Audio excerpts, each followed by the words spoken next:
अस्सलामु अलैकुम। Welcome to brain train by sir Ata. अगर आप मॉडर्न और डिजिटल एरा में अपनी एजुकेशन जर्नी को स्मार्ट तरीके से शुरू करना चाहते हैं तो ये चैनल आपके लिए है। फ्री लर्निंग, सेल्फ ग्रोथ और फ्यूचर रेडी स्किल्स, सब कुछ एक जगह पर। तो आइए ब्रेन ट्रेन के साथ मिलकर अपना ब्रेन ट्रेन करते हैं। ब्रेन ट्रेन का मकसद है आपको साइंस सब्जेक्ट्स में एक्सलेंस दिलवाना।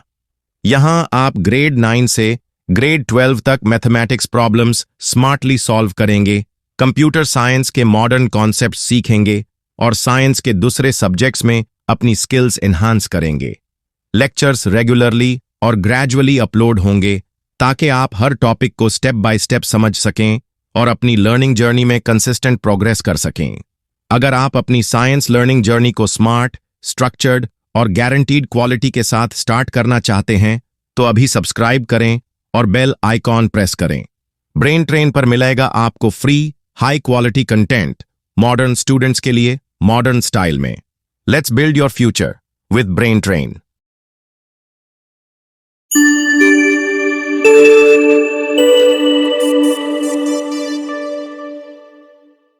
अस्सलाम वालेकुम स्टूडेंट्स।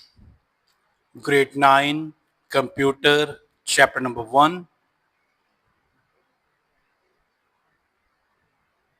चैप्टर नंबर 1 में इनिशियली हम जिस टॉपिक को स्टडी कर रहे होंगे इसमें हम सबसे पहले कंप्यूटर की अंडरस्टैंडिंग को डेवलप करेंगे कि कंप्यूटर क्या है और कंप्यूटर किस तरह से जो है वो अपनी सर्विसेज हमें प्रोवाइड कर रहा होता है।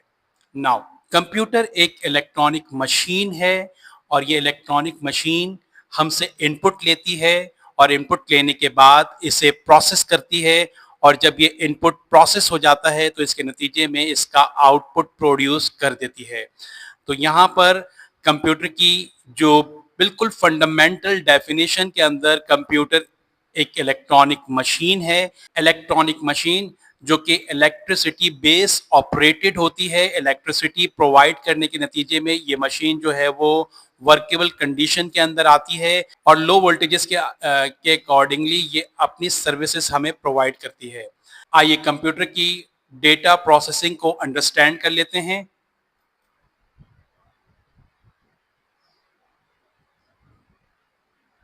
कंप्यूटर एक डेटा प्रोसेसिंग मशीन है और इसका डेटा प्रोसेसिंग मैकेनिज्म क्या है, आइए इसको अंडरस्टैंड करते हैं।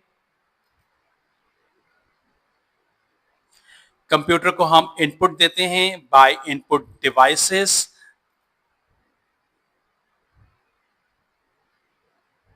कंप्यूटर इस इनपुट को लेता है और इस इनपुट को प्रोसेस करता है अपनी प्रोसेसिंग कंपोनेंट के थ्रू।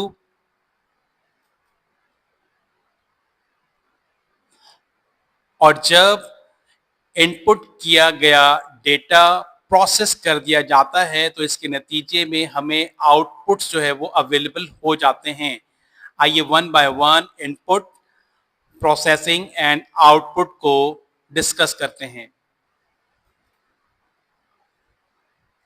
इनपुट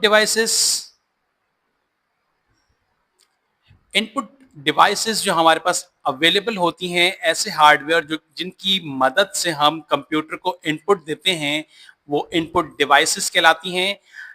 हमारे पास varieties of input devices available होती हैं जिनकी हेल्प से हम कंप्यूटर को इनपुट प्रोवाइड करते हैं। इनको वन बाय वन अंडरस्टैंड करते हैं।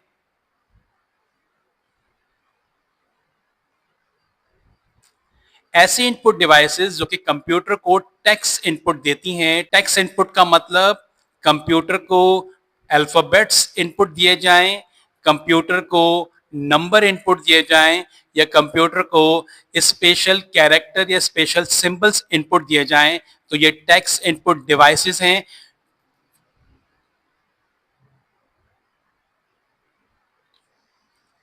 टेक्स्ट इनपुट डिवाइसेस में जो हम mostly text input device use करते हैं दैट इज कीबोर्ड। और ये कीबोर्ड हमारे पास फिजिकल कीबोर्ड है जिसके जरिए हम कंप्यूटर को टेक्स्ट इनपुट देते हैं। हमारे पास अब ऑन स्क्रीन भी कीबोर्ड अवेलेबल होते हैं जो कि वर्चुअल कीबोर्ड कहलाते हैं।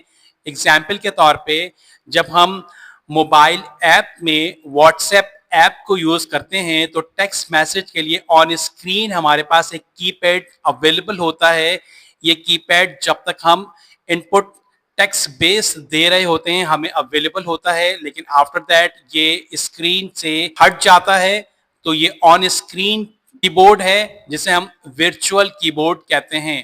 टेक्स्ट इनपुट डिवाइस के बाद हमारे पास कंप्यूटर पॉइंटिंग इनपुट डिवाइसेस के जरिए भी इनपुट लेता है और ये inputs point by point movement के अकॉर्डिंगली कंप्यूटर को दिए जा रहे होते हैं। जैसे कि एग्जाम्पल के तौर पर जब हम माउस को मूव कर रहे होते हैं तो माउस की जो मूवमेंट है वो पॉइंट बाय पॉइंट होती है, जो कि कंप्यूटर को एज ए इनपुट प्रोवाइड कर रही होती है। सिमिलरली ट्रैक बॉल की भी जो मूवमेंट है वो भी पॉइंट बाय पॉइंट होती है। माउस और ट्रैक बॉल में डिफरेंस क्या होता है? माउस में हम पूरे माउस को मूव करवा रहे होते हैं, यानी कि माउस फिजिकली मूव कर रहा होता है और कंप्यूटर को पॉइंटिंग इनपुट दिया जा रहा होता है। जबकि ट्रैक बॉल में ट्रैक बॉल फिजिकली एक जगह पर स्टैटिक होती है, नॉन मूवेबल होती है। जबकि इसमें मौजूद ये बॉल जो है इसके जरिए हम कर्सर को मूव करवा रहे होते हैं। तो track ball static non movable pointing input device है, जबकि माउस जो है वो डायनामिक या मूवेबल पॉइंटिंग इनपुट डिवाइस है। पॉइंटिंग इनपुट डिवाइसेस के अंदर हम मोस्टली गेमिंग जोन के अंदर जॉयस्टिक्स को यूज कर रहे होते हैं और जॉयस्टिक्स के जरिए भी जो कंप्यूटर को इनपुट दिया जा रहा होता है दैट इज पॉइंटिंग इनपुट। जब हम ऑनलाइन क्लासेस कंडक्ट कर रहे होते हैं तो ऑनलाइन क्लासेस को कंडक्ट करने के लिए हमें अगर कोई एक्सप्लेनेशन करनी होती है तो इसके लिए हम डिजिटल पेन और डिजिटल पैड को यूज कर रहे होते हैं। तो यहां पर भी कंप्यूटर जो इनपुट लेता है वो पॉइंटिंग इनपुट लेता है। नाउ कंप्यूटर को अगर हम वॉइस के जरिए इनपुट देना चाहते हैं तो ये माइक्रोफोन के जरिए इनपुट दिया जाता है और ये इनपुट ऑडियो इनपुट कहलाता है। इसके एग्जाम्पल गूगल का सर्च इंजन, गूगल के सर्च इंजन में अगर हम इनपुट देने के दो ऑप्शंस अवेलेबल होते हैं।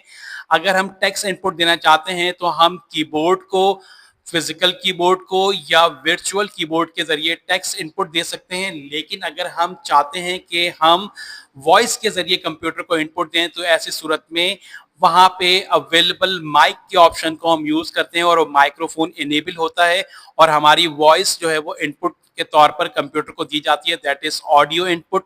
कंप्यूटर को हम ग्राफिकल इनपुट भी देते हैं। ग्राफिकल इनपुट हमारे पास दो तरह के होते हैं। एक ग्राफिकल इनपुट हमारे पास स्टैटिक ग्राफिकल इनपुट होता है जिसे हम इमेजेस कहते हैं, and second one is dynamic या मूवेबल ग्राफिकल इनपुट जिसे हम अपनी वीडियोस कहते हैं। और ये दोनों हमारे पास डिजिटल कैमरा होता है जिसकी मदद से हम कंप्यूटर को ये इनपुट दे रहे होते हैं।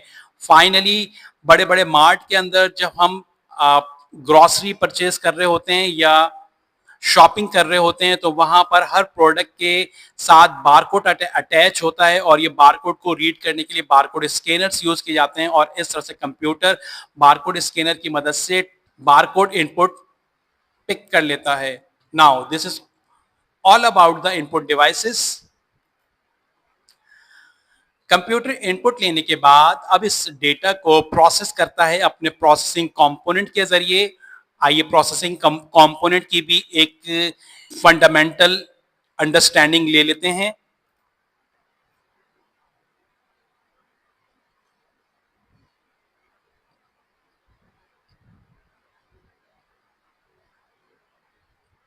कंप्यूटर इनपुट के बाद डेटा को प्रोसेस करने के लिए प्रोसेसिंग यूनिट को यूज करता है और इस प्रोसेसिंग यूनिट को यूज करने के लिए ये अपना सेंट्रल प्रोसेसिंग यूनिट, जिसे हम माइक्रो प्रोसेसर भी कहते हैं, इसे यूज करता है ताकि डेटा को प्रोसेस किया जा सके। सीपीयू या सेंट्रल प्रोसेसिंग यूनिट कंप्यूटर का ब्रेन होता है और इसे हम ब्रेन ऑफ कंप्यूटर भी कहते हैं। ब्रेन ऑफ कंप्यूटर या माइक्रो प्रोसेसर या सीपीयू डेटा को प्रोसेस करता है, कंप्यूटर के तमाम तर ऑपरेशंस को कंट्रोल और मॉनिटर करता है और ये तमाम के तमाम तर टास्क जो सेंट्रल प्रोसेसिंग यूनिट के जरिए किए जा रहे होते हैं वो सेंट्रल प्रोसेसिंग यूनिट के 5 फंडामेंटल कंपोनेंट के जरिए परफॉर्म किए जा रहे होते हैं। जिनमें कंट्रोल यूनिट जो कि रेगुलेटर के तौर पर तमाम के तमाम तर सेंट्रल प्रोसेसिंग यूनिट के ऑपरेशंस को रेगुलेट करता है, इनपुट दिया जाता है, इस इनपुट को प्रोसेस करता है by ALU arithmetic logic unit. अगर इनपुट हमारा मैथमेटिकल बेस होता है तो उसे एएलयू के अर्थमेटिक यूनिट के जरिए प्रोसेस करवाया जाता है, और अगर इनपुट हमारा नॉन मैथमेटिकल होता है तो उसे लॉजिकल यूनिट के जरिए जो है वो प्रोसेस करवाया जा रहा होता है। और ये काम सेंट्रल प्रोसेसिंग जो है वो डेटा के इनपुट के बाद उसे एनालाइज या अपने डिकोड मैकेनिज्म के अंदर जो है वो उसको डिसाइड करता है कि दिया गया इनपुट एयू के जरिए एग्जीक्यूट करवाया जाएगा या एलयू के जरिए एग्जीक्यूट करवाया जाएगा। कंट्रोल यूनिट सीपीयू में मौजूद क्लॉक साइकिल के जरिए कंप्यूटर की प्रोसेसिंग स्पीड को भी रेगुलेट करता है। अगर हमारे पास क्लॉक साइकिल की फ्रीक्वेंसी हाई होगी तो कंप्यूटर की डेटा प्रोसेसिंग बहुत फास्ट और इफिशिएंट होगी। अगर क्लॉक साइकिल की फ्रीक्वेंसी डाउन होगी तो वो अल्टीमेटली कंप्यूटर की डेटा प्रोसेसिंग की स्पीड को डाउन करेगी, और ये तमाम की तमाम तर रेगुलेशन या इनकी मॉनिटरिंग की जो कंप्लीटली जिम्मेदारी होती है वो जिम्मेदारी होती है कंट्रोल यूनिट की। क्लॉक साइकिल की स्पीड के ऊपर डेटा की प्रोसेसिंग कंट्रोल यूनिट इसे मैनेज कर रहा होता है। हमारे पास during the data processing intermediate जो रिजल्ट्स जनरेट होते हैं, ये इंटरमीडिएट रिजल्ट्स हमारे पास रजिस्टर्स मेमोरी के अंदर स्टोर किए जाते हैं। आइए इंटरमीडिएट रिजल्ट्स को थोड़ा सा यहाँ पे हम एलिब्रेट कर देते हैं। मिसाल के तौर पर हमारे पास 3+5 डिवाइडेड बाय 2, ये हमने अर्थमेटिक कैलकुलेशन इनपुट के तौर पर दी। इसमें इनिशियली 3 5 के साथ ऐड होगा और इसका एक intermediate result 3+5 is equals to 8। ये 8 एक इंटरमीडिएट रिजल्ट है, ये फाइनल रिजल्ट नहीं है। ये हमारे पास रजिस्टर्स के अंदर स्टोर होगा। देन आफ्टर दैट इस 8 को 2 से डिवाइड किया जाएगा और फिर इसके नतीजे में 8 डिवाइडेड बाय 2 जो रिजल्ट 4 प्रोड्यूस होगा वो हमारा फाइनल रिजल्ट होगा। तो ये इंटरमीडिएट रिजल्ट्स को स्टोर करने के लिए एआर रजिस्टर्स इन्वॉल्व होते हैं। हमारे पास रजिस्टर्स के अंदर जैसे कि हमने यहाँ पे एक एआर रजिस्टर्स को एलिब्रेट किया, इस तरह से वेराइटीज ऑफ रजिस्टर्स होते हैं जो कि मल्टीपल डेटा प्रोसेसिंग के ऊपर जो है वो बेस कर रहे होते हैं।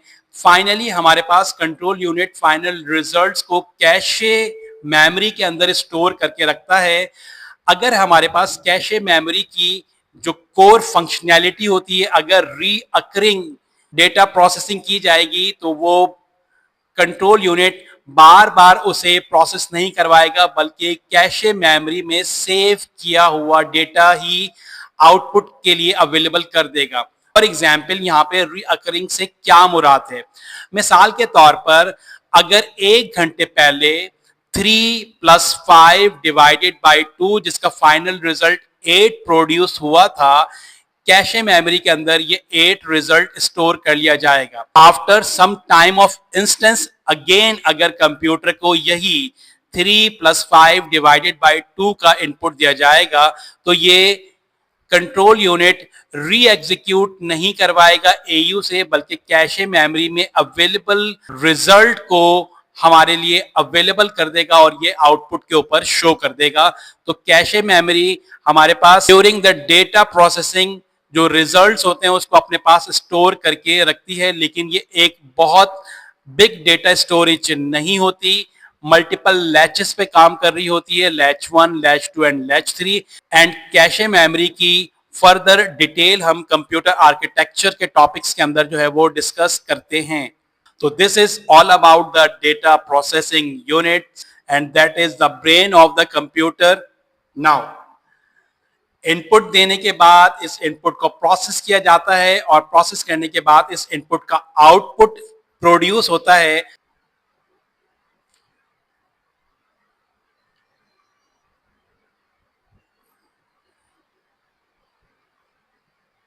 कंप्यूटर डेटा को प्रोसेस करने के बाद फाइनल रिजल्ट्स जनरेट करता है। वो रिजल्ट हमारे लिए अगर ऑन स्क्रीन शो हो रहे होते हैं, जैसे कि मॉनिटर की स्क्रीन के ऊपर, मोबाइल की स्क्रीन के ऊपर, या इन लार्ज स्क्रीन जिसे हम प्रोजेक्टर की स्क्रीन कहते हैं। तो ये हमारे पास सॉफ्ट कॉपी आउटपुट होते हैं, और अगर यही प्रिंटेबल फॉर्म में आ जाएं तो ये हमारे पास हार्ड कॉपी आउटपुट होते हैं। तो हमारा प्रोसेस किया हुआ डेटा जब हमें अवेलेबल होता है तो वो हमारे आउटपुट डिवाइसेस के जरिए हमें शो किया जा रहा होता है। तो आउटपुट डिवाइसेस हमारे पास दो कैटेगरी में फॉल करती हैं। सॉफ्ट कॉपी आउटपुट डिवाइसेस, जैसा कि अभी आपको बताया कि जब तक डिवाइस ऑन होगी, जब तक कंप्यूटर ऑन होगा तो ये आउटपुट हमें हमारे लिए अवेलेबल होगा। पुराने मॉनिटर जो सीआरटी टेक्नोलॉजी के ऊपर काम करते थे, कैथोड रे टेक्नोलॉजी के ऊपर बेस करते थे, इनके ऊपर भी जो रिजल्ट हमें मिलते थे वो सॉफ्ट कॉपी रिजल्ट होते थे। नाउअडेज हम एलईडी मॉनिटर्स को यूज कर रहे हैं। इसी तरह से अगर हम अपने आउटपुट को इनलार्ज करते हैं, बड़ा करना चाहते हैं, तो इसके लिए हम प्रोजेक्टर्स को यूज करते हैं, और अगर हमें साउंड आउटपुट चाहिए होता है तो इसके लिए हम स्पीकर्स को यूज करते हैं। ऐसे आउटपुट जो डिवाइसेस के ऑफ होने के बाद भी हमारे लिए अवेलेबल होते हैं, that is hard copy output, और ये प्रिंटेबल फॉर्म होते हैं हमारे पास। इन हार्ड कॉपी आउटपुट को प्रोड्यूस करने के लिए प्रिंटर्स इन्वॉल्व होते हैं। प्रिंटर्स की दो कैटेगरी होती हैं, impact printer and non impact printer.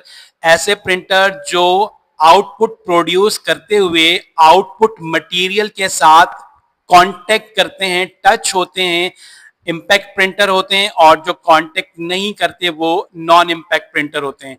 तो हमारे पास हार्ड कॉपी आउटपुट प्रोड्यूस करने के लिए dot matrix as a impact printer, invoice printer as a impact printer, laser printer as a non impact printer, और अगर हम अपने प्रोजेक्टर के मदद से अगर हम अपने सॉफ्ट कॉपी आउटपुट को इनलार्ज करना चाहते थे तो हम प्रोजेक्टर को यूज करते थे, और अगर इसी तरह से अगर हम अपने हार्ड कॉपी के रिजल्ट्स को इनलार्ज करना चाहते हैं तो हम प्लॉटर यूज करते हैं, और प्लॉटर नॉन इंपैक्ट प्रिंटर की एग्जांपल है। तो this is all about the output devices. Now computer multiple areas के अंदर हमें सर्व करता है, जिनमें से कुछ एरियाज को हम वन बाय वन स्टडी कर लेते हैं। एजुकेशन सेक्टर के अंदर कंप्यूटर को हम ऑनलाइन क्लासेस के लिए यूज करते हैं। रिसर्च वर्क और डिजिटल लर्निंग के लिए जो है वो हम यूज कर रहे होते हैं कंप्यूटर, और इनके जरिए एजुकेशन को हम फिजिकल से ऑनलाइन क्लासेस के अंदर एक्सटेंड कर देते हैं, और ये online classes around the globe available होती हैं। जैसे हमारी पहले एजुकेशन जो विदाउट टेक्नोलॉजी बेस हुआ करती थी वो फिजिकल क्लासेस थी। फिजिकल क्लासेस के अंदर क्लास के अंदर जितने स्टूडेंट हुआ करते थे वही क्लास के लेक्चर्स को अटेंड करते थे, लेकिन अब कंप्यूटर की हेल्प से हमारे लेक्चर्स ऑनलाइन अवेलेबल होते हैं, और ये around the globe multiple students इसे दुनिया में बैठे हुए सेम टाइम के ऊपर ये हमारे क्लासेस या हमारे लेक्चर्स को अटेंड कर रहे होते हैं। सिमिलरली बिजनेस सेक्टर्स के अंदर भी कंप्यूटर की बहुत ज्यादा इन्वॉल्वमेंट और एडवांसमेंट इंक्रीज हुई। हमारे पास अकाउंटिंग, डेटा प्रोसेसिंग और डेटा मैनेजमेंट के लिए कंप्यूटर को बहुत ज्यादा यूज किया जाने लगा। हेल्थ सेक्टर के अंदर भी कंप्यूटर की usage day by day increase हो रही है। एंड फाइनली बैंकिंग सेक्टर जो कि हमारा 24/7 के ऊपर बेस कर रहा होता है, ये भी कंप्यूटर की ही एक एडवांसमेंट है जो कि बैंकिंग सेक्टर के अंदर कंप्यूटर को इंट्रोड्यूस कर रही होती है, और इसके जरिए हमें मैक्सिमम बेनिफिट जो है वो हासिल हो रहे होते हैं। तो this is the fundamental lecture and fundamental concept about the computer, what is computer. I hope so कि आपने इसे अंडरस्टैंड किया होगा। एग्जाम्स के पॉइंट ऑफ व्यू से इसे अपने पास नोट डाउन कर लीजिएगा, आपके नोट्स की प्रिपरेशन हो जाएगी। नेक्स्ट लेक्चर में नेक्स्ट टॉपिक को डिस्कस करते हैं। अपना ख्याल रखिएगा। टेक केयर एंड अल्लाह हाफिज।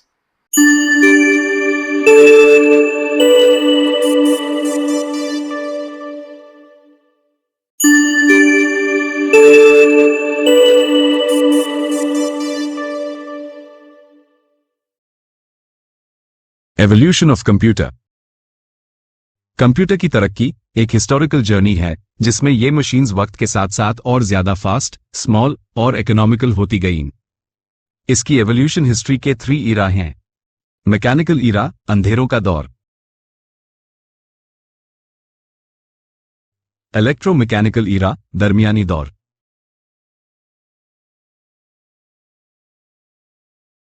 इलेक्ट्रॉनिक ईरा, जदीद दौर।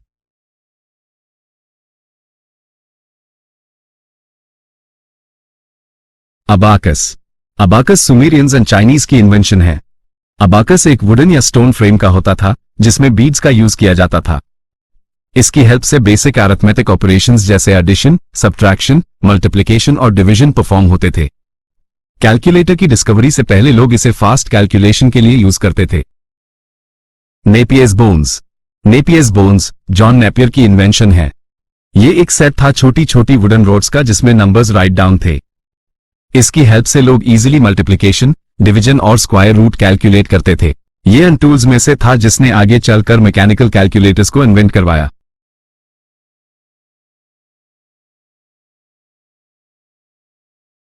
Slide rule. Slide rule William ऑटट की इन्वेंशन है। ये एक लिनियर स्केल डिवाइस थी जो इंजीनियर्स और साइंटिस्ट्स यूज करते थे। इससे multiplication, division, square roots, logarithms और ट्रिगोनोमेट्री कैलकुलेशंस परफॉर्म की जाती थीं। स्लाइड रूल फास्ट और एक्यूरेट कैलकुलेशंस के लिए काफी पॉपुलर था। Pascal calculator. Pascal calculator Blaise Pascal की इन्वेंशन है। Pascal calculator first mechanical calculator था जो गियर्स और व्हील्स को इस्तेमाल करता था। इससे नंबर्स की एडिशन और सब्ट्रैक्शन परफॉर्म होती थीं। इसमें नंबर्स डायल करके इनपुट होते थे।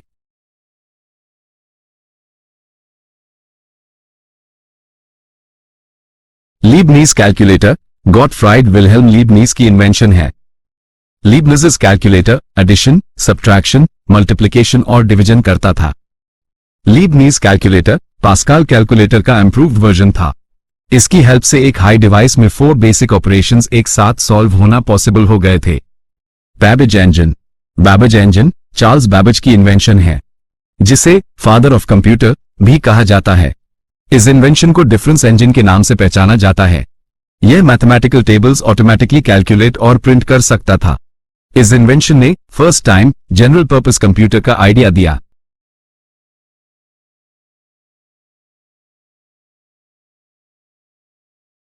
Hermann Hollerith tabulating machine. Hollerith tabulating machine में पंच्ड कार्ड्स का इस्तेमाल होता था डेटा स्टोर और प्रोसेस करने के लिए। स्टैटिस्टिक्स कैलकुलेशन बेहद फास्ट और एक्यूरेट प्रोसेस करता था। यह मॉडर्न कंप्यूटर्स की तरफ एक इंपॉर्टेंट कदम था। इलेक्ट्रॉनिक ईरा या मॉडर्न एज। इस एरा में 5 जनरेशंस आती हैं। फर्स्ट जनरेशन 1940 से 1956, सेकेंड जनरेशन 1956 से 1963, थर्ड जनरेशन 1964 से 1971, फोर्थ जनरेशन 1971 से आज तक, फिफ्थ जनरेशन आज से आने वाला फ्यूचर। इन सबको 1 बाय 1 स्टडी करते हैं। First generation modern age computer system. इस जनरेशन का टाइम पीरियड है 1940 से 1956। इनपुट और आउटपुट के लिए punch cards, paper tape use होता था। प्रोसेसिंग स्पीड इंतहाई स्लो थी। वैक्यूम ट्यूब से प्रोसेसिंग होती थी। डेटा स्टोरेज के लिए मैग्नेटिक ड्रम्स यूज होता था। प्रोग्रामिंग लैंग्वेज में मशीन लैंग्वेज यूज होती थी। Second generation modern age computer system. इस जनरेशन का टाइम पीरियड है 1956 से 1963। इनपुट और आउटपुट के लिए punch cards and printer use होता था। प्रोसेसिंग स्पीड फर्स्ट जनरेशन से फास्ट थी। ट्रांजिस्टर से प्रोसेसिंग होती थी। डेटा स्टोरेज के लिए मैग्नेटिक टेप यूज होता था। प्रोग्रामिंग लैंग्वेज असेंबली लैंग्वेज में होती थी। तीसरी या third generation modern age computer system. इस जनरेशन का टाइम पीरियड है 1964 से 1971। इनपुट और आउटपुट के लिए कीबोर्ड एंड मॉनिटर यूज होता था। प्रोसेसिंग स्पीड सेकेंड जनरेशन से फास्ट थी। इंटीग्रेटेड सर्क्यूट से प्रोसेसिंग होती थी। डेटा स्टोरेज के लिए हार्ड डिस्क यूज होता था। Programming language high level language में होती थी। चौथी या fourth generation modern age computer system. इस जनरेशन का टाइम पीरियड है 1971 से आज तक। इनपुट और आउटपुट के लिए keyboard, mouse and touch screen use होता है। प्रोसेसिंग स्पीड थर्ड जनरेशन से वेरी वेरी फास्ट है। माइक्रो प्रोसेसर से प्रोसेसिंग होता है। डेटा स्टोरेज के लिए hard disk and cloud storage use होता है। Programming language advance high level language में होता है। Fifth generation modern age computer system. इस जनरेशन का टाइम पीरियड है आज से और आने वाला फ्यूचर। इनपुट और आउटपुट के लिए वॉइस और एआई डिवाइसेस यूज होती होंगी। प्रोसेसिंग स्पीड फोर्थ जनरेशन से वेरी वेरी सुपर फास्ट होगी। AI based quantum based processing होती होंगी। डेटा स्टोरेज के लिए एडवांस क्लाउड स्टोरेज यूज होता होगा। Programming language advance AI high level language में होती होंगी।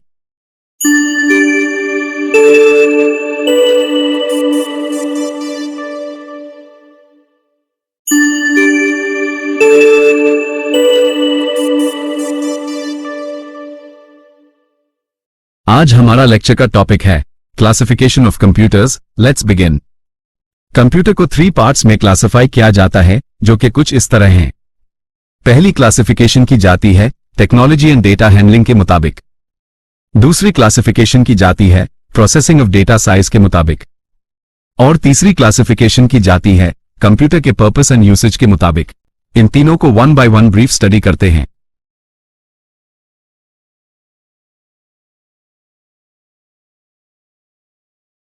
एनालॉग कंप्यूटर्स को स्टडी करते हैं। Let's begin. इसकी फंक्शनैलिटी एंड एप्लीकेशंस कुछ इस तरह है कि डेटा जो कंटिन्यूअसली चेंज हो रहा होता है, for examples voltages, temperatures and speed. इसमें 0 एंड 1 डे से डिजिटल या बाइनरी डेटा का यूज नहीं होता। असल फिजिकल चीजों का यूज करके कैलकुलेशन परफॉर्म की जाती हैं, फॉर एग्जांपल्स साइंस के एक्सपेरिमेंट्स और सिमुलेशंस, इंजीनियरिंग के टूल्स और measurements, real time control systems जिनसे मशीन्स को इमीडिएटली कंट्रोल किया जाता है। Case study weather forecasting system जो एनालॉग सेंसर्स का यूज करता है ताकि एयर की स्पीड, टेम्परेचर एंड प्रेशर की मेजरमेंट की जा सके। ये सिस्टम एनवायरनमेंट का डेटा कलेक्ट करता है एंड आफ्टर दैट डेटा की हेल्प से वेदर को प्रिडिक्ट कर लेता है।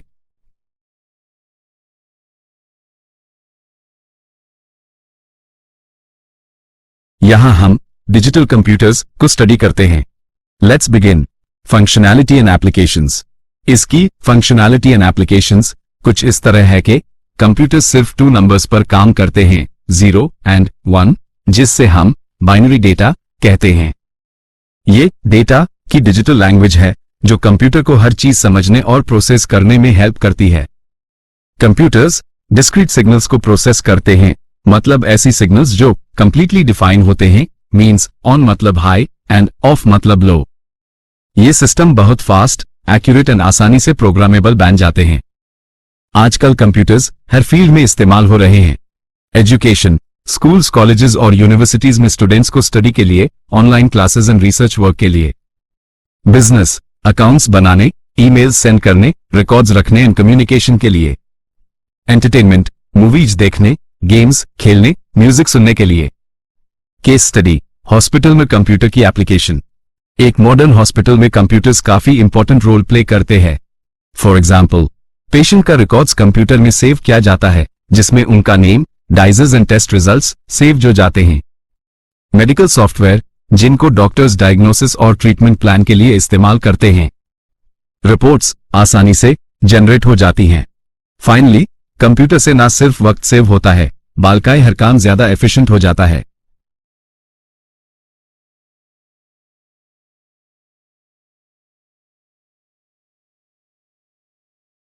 हाइब्रिड कंप्यूटर्स 2 रोल्स प्ले करने वाले कंप्यूटर्स मींस डिजिटल कंप्यूटर्स का रोल एंड एनालॉग कंप्यूटर्स का रोल।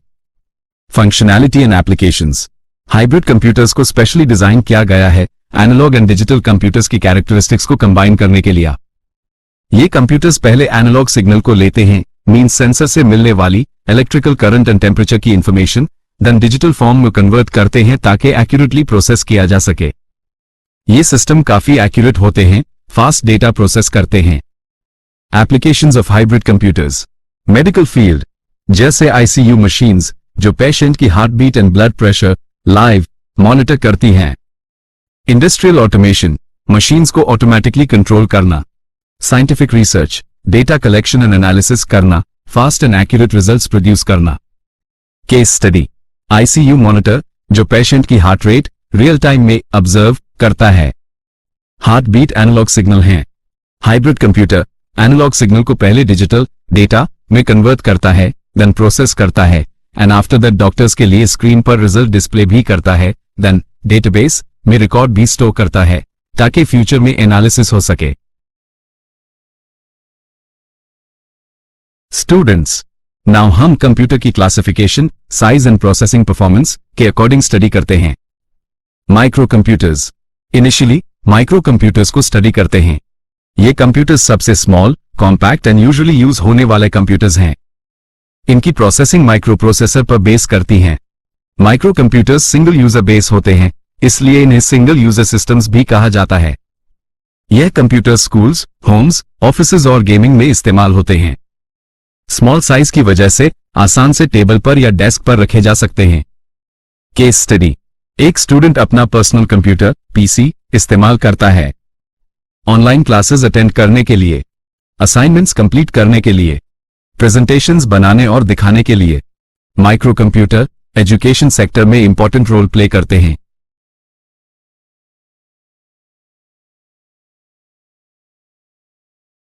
मिनी कंप्यूटर्स, नाउ अब हम मिनी कंप्यूटर्स को स्टडी करते हैं। मिनी कंप्यूटर्स वो कंप्यूटर्स होते हैं जो साइज में मेन फ्रेम कंप्यूटर्स से स्मॉल होते हैं बट परफॉर्मेंस में काफी गुड होते हैं। Mini computers medium size businesses जैसे कि mid range factories, offices and institutions में इस्तेमाल किए जाते हैं। मिनी कंप्यूटर्स मल्टीपल यूजर्स का डेटा प्रोसेस करने के लिए डिजाइन किए जाते हैं। ये अक्सर यूनिवर्सिटीज, लैब्स और इंडस्ट्रीज जैसे जगहों पर इस्तेमाल होते हैं जहां मल्टीपल यूजर्स को सेम सिस्टम को एक्सेस करना होता है। यह सिस्टम्स डेटा प्रोसेस करने, रिपोर्ट्स बनाने और इंडस्ट्रियल कंट्रोल्स के लिए काम आते हैं। केस स्टडी, स्टूडेंट अपने पर्सनल कंप्यूटर पीसी का इस्तेमाल ऑनलाइन क्लासेस अटेंड करने, असाइनमेंट्स तैयार करने और प्रेजेंटेशंस बनाने के लिए करता है। इसी तरह बिजनेसेस और इंडस्ट्रीज के लिए मिनी कंप्यूटर्स एक स्ट्रॉन्ग एंड रिलायबल चॉइस होते हैं।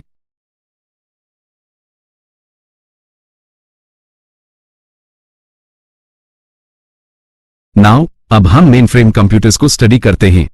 Main frame computers very huge और फास्टर कंप्यूटर्स होते हैं जो सेम टाइम में मल्टीपल यूजर्स को सपोर्ट करते हैं। यह कंप्यूटर्स सेम टाइम पर थाउजेंड्स ऑफ यूजर्स के ऑपरेशंस प्रोसेस करने की कैपेबिलिटीज रखते हैं। इनका इस्तेमाल बहुत ज्यादा डेटा को प्रोसेस करने के लिए किया जाता है, for example banking systems, airline reservations and big organisations. की फीचर्स, सेम टाइम पर हजारों यूजर्स का काम हैंडल करते हैं। बहुत ज्यादा डेटा को प्रोसेस करने की एफिशिएंसी होती है। रिलायबल एंड सिक्योर सिस्टम्स होते हैं। Case study, SBP central bank main frame computers का इस्तेमाल करता है ताकि डेली बेसिस की फाइनेंशियल ट्रांजैक्शंस को मैनेज किया जा सके। हर दिन huge records like withdrawals and deposits होते हैं जिन्हें सिर्फ पावरफुल सिस्टम से एफिशिएंटली हैंडल किया जाता है। सो एसबीपी मेन फ्रेम्स पर डिपेंड करता है।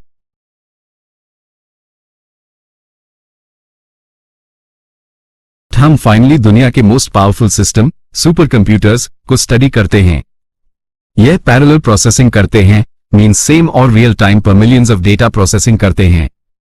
यह कंप्यूटर्स बहुत ही मुश्किल और कॉम्प्लेक्स कैलकुलेशंस को हैंडल करते हैं, जैसे बिग डेटा का एनालिसिस, साइंटिफिक रिसर्च और सिमुलेशंस। इनका इस्तेमाल स्पीडली और एक्यूरेटली डेटा प्रोसेसिंग के लिए होता है। For example weather forecasting, space research means NASA की स्पेस मिशंस में, और scientific modelling means scientific theories और चीजों को सिमुलेट करके टेस्ट करने में। केस स्टडी, नासा जो अमेरिका का स्पेस रिसर्च सेंटर है, अपने स्पेस मिशंस और स्पेस सिमुलेशंस के लिए सुपर कंप्यूटर्स का इस्तेमाल करता है। यह कंप्यूटर्स उनको स्पेस के डिफिकल्ट एनवायरनमेंट्स और मिशंस को पहले से टेस्ट करने में हेल्प देते हैं ताकि असली मिशन में कोई एरर ना हो।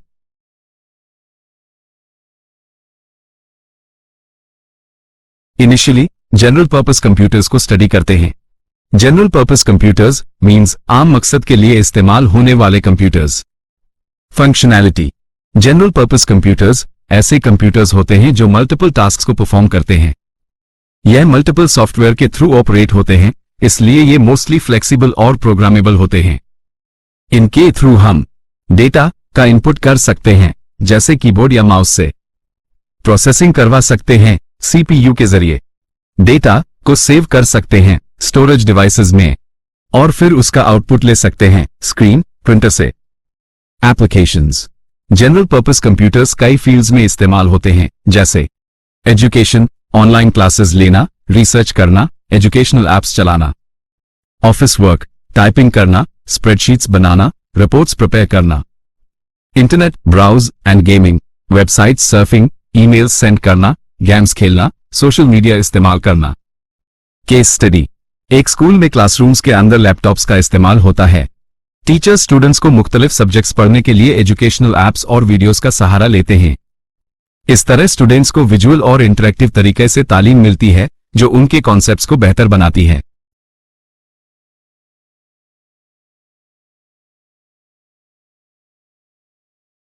Special purpose computers. फाइनली हम क्लासिफिकेशन ऑफ कंप्यूटर के लास्ट टॉपिक को स्टडी करते हैं। स्पेशल पर्पस कंप्यूटर्स, ये वो कंप्यूटर्स होते हैं जो सिर्फ एक ही खास काम के लिए डिजाइन किए गए होते हैं। फंक्शनैलिटी और एप्लीकेशंस। स्पेशल पर्पस कंप्यूटर्स को इस तरह बनाया जाता है कि ये सिर्फ एक ही काम अच्छी तरह से अंजाम दे। ये आम कंप्यूटर्स की तरह फ्लेक्सिबल या हर काम के नहीं होते। अक्सर ये कंप्यूटर्स किसी मशीन के अंदर छुपे हुए होते हैं, जैसे कि फैक्ट्रीज में मशीन्स को कंट्रोल करते हैं, वॉशिंग मशीन्स या माइक्रोवेव ओवन्स को रन करते हैं, एटीएम मशीन्स में कैश निकालते हैं। इनका काम फास्ट, एक्यूरेट और स्पेसिफिक होता है, लेकिन ये दूसरे काम नहीं कर सकते। Case study.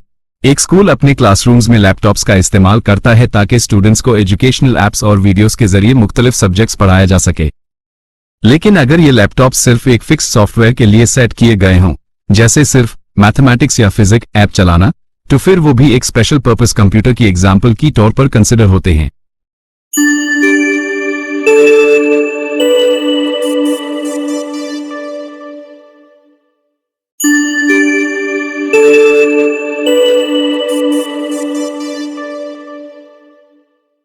कंप्यूटर का रोल हमारी लाइफ में।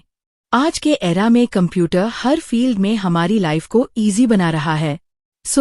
हम कुछ इम्पॉर्टेंट फील्ड्स को हाईलाइट करते हैं जो कंप्यूटर के रोल को एक्सप्लेन करती है। AI, artificial intelligence. एआई ऐसी मशीन्स जो ह्यूमन की तरह थॉट प्रोसेस करती है। एआई से हम smart apps, voice assistants like Google assistant and automatic decisions based technology use कर रहे हैं। रोबोटिक में हम कंप्यूटर से कंट्रोल्ड रोबोट्स यूज करते हैं जो फैक्ट्रीज में टास्क्स परफॉर्म करते हैं, सर्जरीज परफॉर्म करते हैं एंड स्पेस मिशंस में भी हेल्प करते हैं। Wireless and telecommunication. Mobile phones, internet and wireless devices, ये सब कंप्यूटर टेक्नोलॉजी का आउटकम है। इनकी वजह से communication fast, easy and global reach हो गई है। VR, virtual reality. वीआर एक ऐसी टेक्नोलॉजी है जो हमें एक दूसरी डिजिटल दुनिया का एहसास दिलाती है।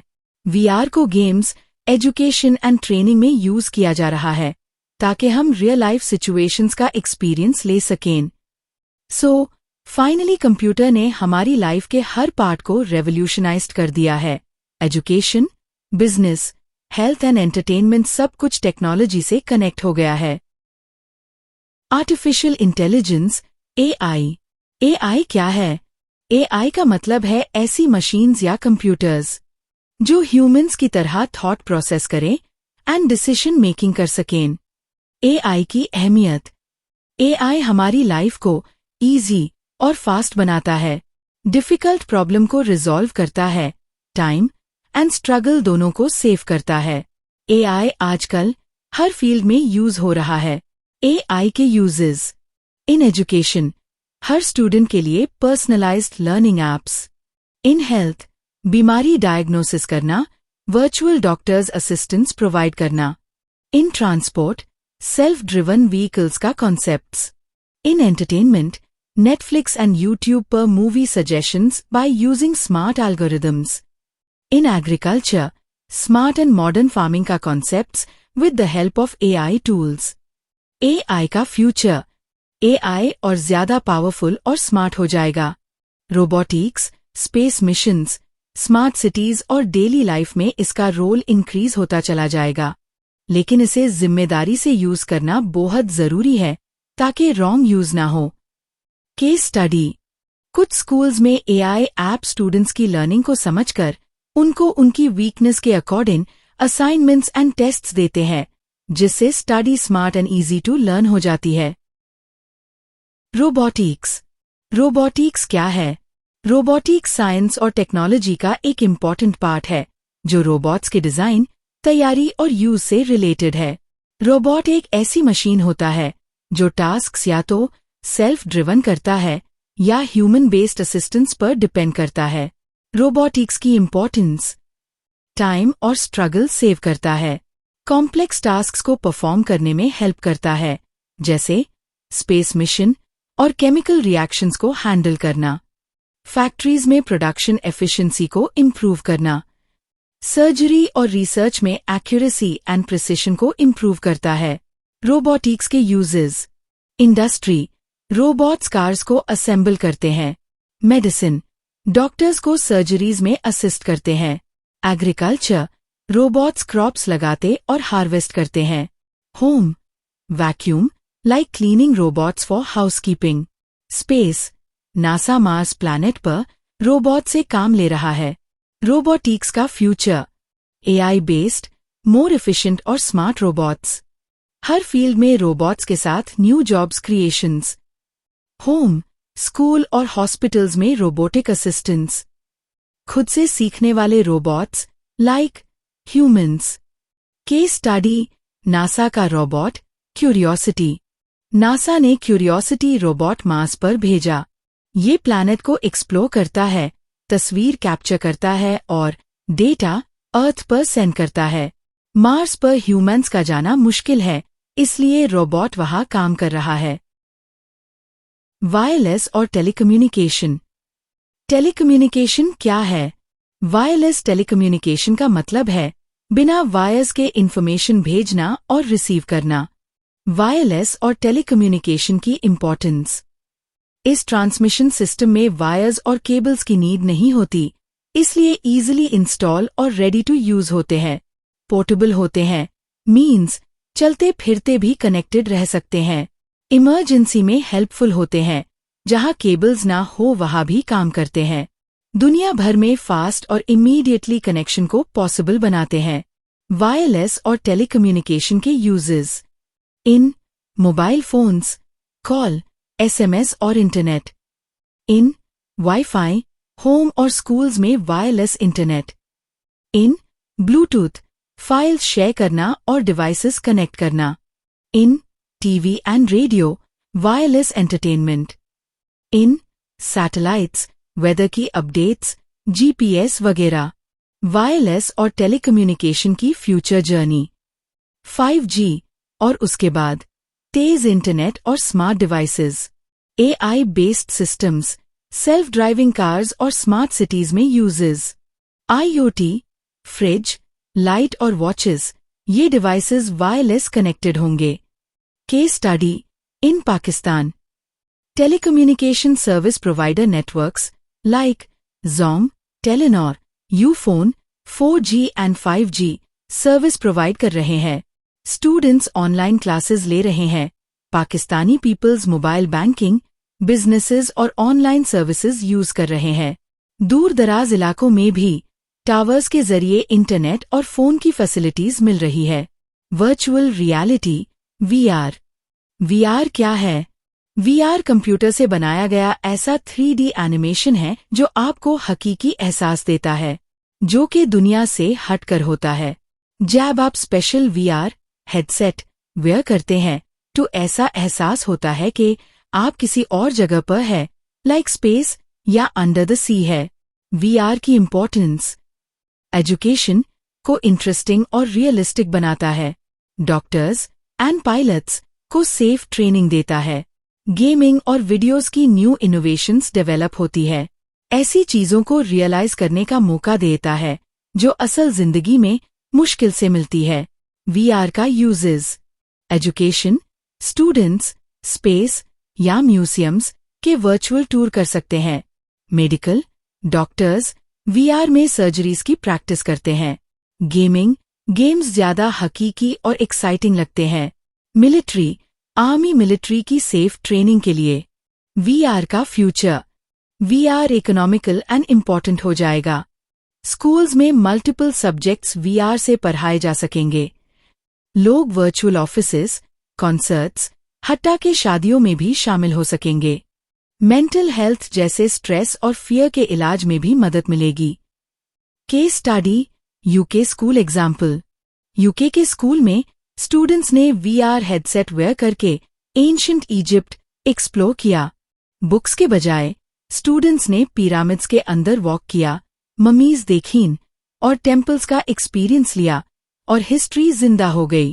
Professional career opportunities in IT field. Database administrator, ऐसे आईटी पर्सोनेल्स जो डेटा को मैनेज एंड सिक्योर करते हैं। इंफॉर्मेशन सिक्योरिटी एनालिस्ट, ऐसे आईटी पर्सोनेल्स जो डेटा एंड सिस्टम की सिक्योरिटी को मैनेज करते हैं।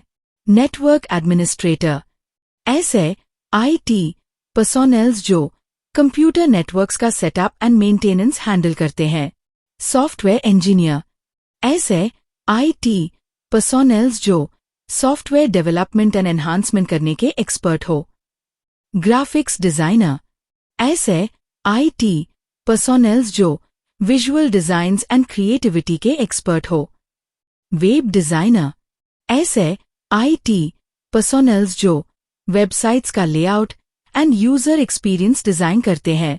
कंप्यूटर इंस्ट्रक्टर, ऐसे आईटी पर्सोनेल्स जो आईटी और कंप्यूटर नॉलेज को ईजीएस्ट वे से एजुकेट एंड इंस्ट्रक्ट करते हैं। नाउ अब हम ईच करियर को one by one comprehensively discuss करते हैं। Software engineer, qualification and skill sets.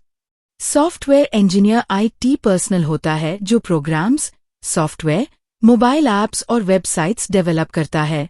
Qualification, computer science में बीएस या एटलीस्ट सॉफ्टवेयर इंजीनियरिंग के कोर्सेज किया हो।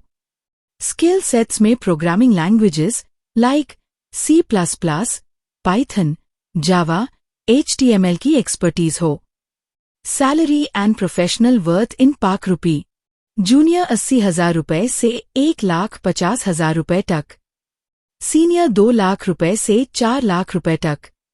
एन एक्सपर्ट ग्रेटर दैन और इक्वल टू 5 लाख रुपए तक अर्न करते हैं। Key responsibilities, code write, test and debug करना, एरर्स को फिक्स करना, सॉफ्टवेयर या एप्स में नए फीचर्स डेवलप करना, टीम के साथ डेवलपमेंट करना, न्यू टेक्नोलॉजीज एंड टूल्स से रेगुलरली अपडेटेड रहना। फ्यूचर ग्रोथ, पाकिस्तान और दुनिया भर में बहुत डिमांडेबल फील्ड है। आगे चलकर टीम लीड, सॉफ्टवेयर आर्किटेक्ट या अपनी टेक कंपनी स्टार्ट करने के ऑप्शंस। रिमोट जॉब्स अवेलेबल है, मीन्स वर्क फ्रॉम होम के थ्रू डॉलर्स में अर्निंग करना। हर वक्त टेक्नोलॉजी से अपडेटेड रहना। ये फील्ड उन पीपल्स के लिए बेस्ट है जो लॉजिकल सोच रखते हैं, टेक्नोलॉजी पसंद करते हैं और नए आइडियाज पर काम करना चाहते हैं।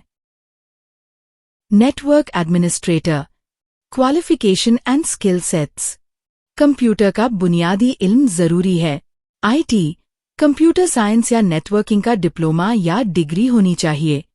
कंप्यूटर सिस्टम्स, इंटरनेट और वाईफाई को मैनेज करना आना चाहिए। अगर आपके पास CCNA या CompTIA इन नेटवर्क जैसे सर्टिफिकेशंस हो तो और बेहतर है। Salary and professional worth in Pak rupee. Junior 40,000 रुपए से 70,000 रुपए तक। सीनियर 1 लाख रुपए से 2 लाख रुपए तक। एन एक्सपर्ट ग्रेटर दैन और इक्वल टू 2,50,000 रुपए तक अर्न करते हैं। की रिस्पॉन्सिबिलिटीज, कंप्यूटर नेटवर्क्स का सेटअप और मेंटेनेंस करना, इंटरनेट और सिस्टम्स को स्मूथली रन करना, नेटवर्क के इश्यूज का फौरन हल निकालना, वायरसेस और हैकर्स से नेटवर्क्स को महफूज रखना, स्टाफ को टेक्निकल हेल्प देना। फ्यूचर ग्रोथ, इस फील्ड की डिमांड स्कूल्स, बैंक्स, ऑफिसेज और कंपनीज में काफी ज्यादा है। आप नेटवर्क इंजीनियर, आईटी मैनेजर या साइबर सिक्योरिटी एक्सपर्ट बन सकते हैं। पाकिस्तान और बाहर दोनों जगह गुड जॉब अपॉर्चुनिटीज है। टेक्नोलॉजी एडवांस हो रही है, इसलिए ये फील्ड हमेशा डिमांडेबल रहेगी। अगर आपको नेटवर्किंग का शौक है और आप टेक्नोलॉजी में करियर बनाना चाहते हैं, देन नेटवर्क एडमिनिस्ट्रेटर एक बेहतरीन फील्ड है, स्ट्रॉन्ग ग्रोथ और गुड अर्निंग के साथ।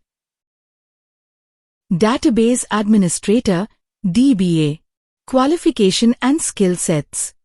कंप्यूटर साइंस में बैचलर्स या डिप्लोमा जरूरी है।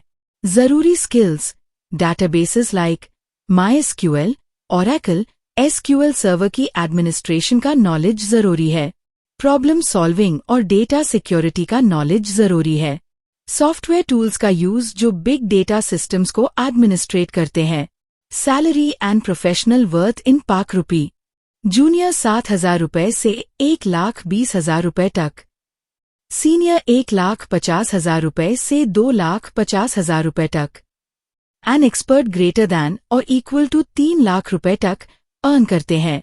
की रिस्पॉन्सिबिलिटीज डेटा को सिक्योर एंड वेल मैनर से स्टोर और मैनेज करना, डेटाबेसेस को स्मूथली चलाए रखना, बैकअप बनाना ताकि डेटा लॉस ना हो, हैकर्स से डेटा को प्रोटेक्ट करना, टीम्स को उनका रिक्वायर्ड डेटा प्रोवाइड करना।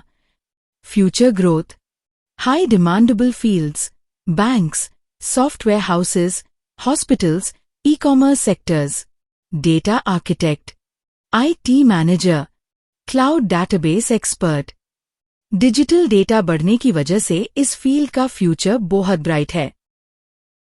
Web designer qualification and skill sets. इस फील्ड के लिए कोई स्पेसिफिक डिग्री जरूरी नहीं, लेकिन कंप्यूटर साइंस या ग्राफिक डिजाइन हेल्पफुल सब्जेक्ट्स है। इंपॉर्टेंट स्किल्स जो रिक्वायर्ड है these are HTML, CSS, JavaScript, design software like Photoshop, Figma या कैनवा इंपॉर्टेंट है। Salary and professional worth in ₹, junior 7,000 रुपए से 1 लाख रुपए तक, सीनियर 1,20,000 रुपए से 2 लाख रुपए तक, एन एक्सपर्ट ग्रेटर दैन और इक्वल टू 2,50,000 रुपए तक अर्न करते हैं। की रिस्पॉन्सिबिलिटीज वेबसाइट्स का look and feel layout design करना, वेबसाइट्स को यूजर फ्रेंडली और मोबाइल रिस्पॉन्सिव बनाना, डेवलपर्स और क्लाइंट्स के साथ मिलकर प्रोजेक्ट गोल्स कंप्लीट करना, डिजाइन को मॉडर्न, क्लीन और अट्रैक्टिव रखना। Future growth UI and UX designer, front end developer, creative director, freelancing via Fiverr, Upwork, अपनी वेब डिजाइन एजेंसी या बिजनेस का स्टार्टअप भी पॉसिबल है। Graphic designer qualification and skill sets. Graphic designer की field के लिए creative होना और designing software like Adobe Photoshop, Illustrator या कैनवा की नॉलेज रिक्वायर्ड होती है। मैट्रिक या इंटरमीडिएट के बाद आप शॉर्ट कोर्सेज या डिप्लोमा से स्टार्ट कर सकते हैं। जरूरी नहीं कि हमेशा डिग्री हो, लेकिन BS ग्राफिक डिजाइन या फाइन आर्ट्स काफी हेल्पफुल होती है। Salary and professional worth in ₹, junior 25,000 रुपए से 40,000 रुपए तक, सीनियर 7,000 रुपए से 1,20,000 रुपए तक, एन एक्सपर्ट ग्रेटर दैन और इक्वल टू 1,50,000 रुपए तक अर्न करते हैं। Key responsibilities logos, posters, social media posts and marketing ads design करना, वेबसाइट, ब्रोशर और पैकेजिंग का लेआउट डेवलप करना, क्लाइंट की डिमांड को अंडरस्टैंड करना और क्रिएटिव आइडियाज डेवलप करना, मार्केटिंग और प्रिंटिंग टीम्स के साथ मिलकर काम करना। फ्यूचर ग्रोथ पाकिस्तान और दुनिया भर में ग्राफिक डिजाइनर काफी डिमांड में है। यहाँ करियर एंड फ्यूचर ग्रोथ का पोटेंशियल काफी ब्राइट है, like senior designer, art director, creative head, freelancing platforms पे काम करें या अपना डिजाइन स्टूडियो भी खोल सकते हैं। Information security analyst qualification and skill sets. Education bachelor's degree in computer science, cyber security या BS in IT। Important required skills computer और नेटवर्क का फंडामेंटल नॉलेज, सिस्टम को हैकर्स एंड क्रैकर्स से protect करने के मैकेनिज्म्स से aware होना, issues and problems को smart, quick and efficiently resolve करना। Salary and professional worth in ₹, junior 1,20,000 रुपए से 1,80,000 रुपए तक, सीनियर 2 लाख रुपए से 3 लाख रुपए तक, एन एक्सपर्ट ग्रेटर दैन और इक्वल टू 4 लाख रुपए तक अर्न करते हैं। Key responsibilities, computers and networks को साइबर थ्रेट से कंप्लीटली प्रोटेक्ट करना, सिक्योरिटी लूप होल्स को डिटरमाइन करना and up to the mark solution deploy करना, सिक्योरिटी सॉफ्टवेयर की इंस्टॉलेशन एंड कंटिन्यूअसली मॉनिटरिंग करना, डेटा को महफूज रखने के लिए रूल्स और पॉलिसीज मींस SOP डेवलप करना। फ्यूचर ग्रोथ, पाकिस्तान और दुनिया भर में after Covid very most demandable field बन गई है। Time by time technology evolve कर रही है। For this reason cyber security की importance day by day increase हो रही है। In future chief information security officer CISO की पॉसिबिलिटीज एंड इंटरनेशनल कंपनीज में जॉब अपॉर्चुनिटीज अवेलेबल हो सकते हैं। Computer instructor and trainer, qualification and skill sets. Computer instructor बनने के लिए usually BS in computer science, IT या सॉफ्टवेयर इंजीनियरिंग की डिग्री जरूरी होती है। Important skills, basic computer use and knowledge, MS office, internet and typing से familiar होना। Programming languages like C++, Python and Java scripting की नॉलेज होना। Teaching skills like concepts building को डेवलप एंड एनहांस करना। Salary and professional worth in Pak rupee, junior 35,000 रुपए से 60,000 रुपए तक, सीनियर 70,000 रुपए से 1,20,000 रुपए तक, एन एक्सपर्ट ग्रेटर दैन और इक्वल टू 1,50,000 रुपए तक अर्न करते हैं। की रिस्पॉन्सिबिलिटीज, स्टूडेंट्स को कंप्यूटर सब्जेक्ट्स टीच करना, lecture and labs practicals prepare करना, assignments and test system develop करना, प्रोजेक्ट्स एंड IT कॉम्पिटिशन्स में गाइडलाइन देना, लेटेस्ट एंड एडवांस टेक्नोलॉजी से अपडेटेड रहना, कंप्यूटर लैब्स को लुक आफ्टर करना। Future growth, head of IT department बन सकते हैं, online teaching and YouTube channel start कर सकते हैं, कंसल्टेंसी प्रोवाइड कर सकते हैं, सॉफ्टवेयर इंजीनियर, IT ट्रेनर की अपॉर्चुनिटीज। फाइनली कंप्यूटर इंस्ट्रक्टर सिर्फ टीचर नहीं बल्कि IT दुनिया का रहनुमा भी होता है।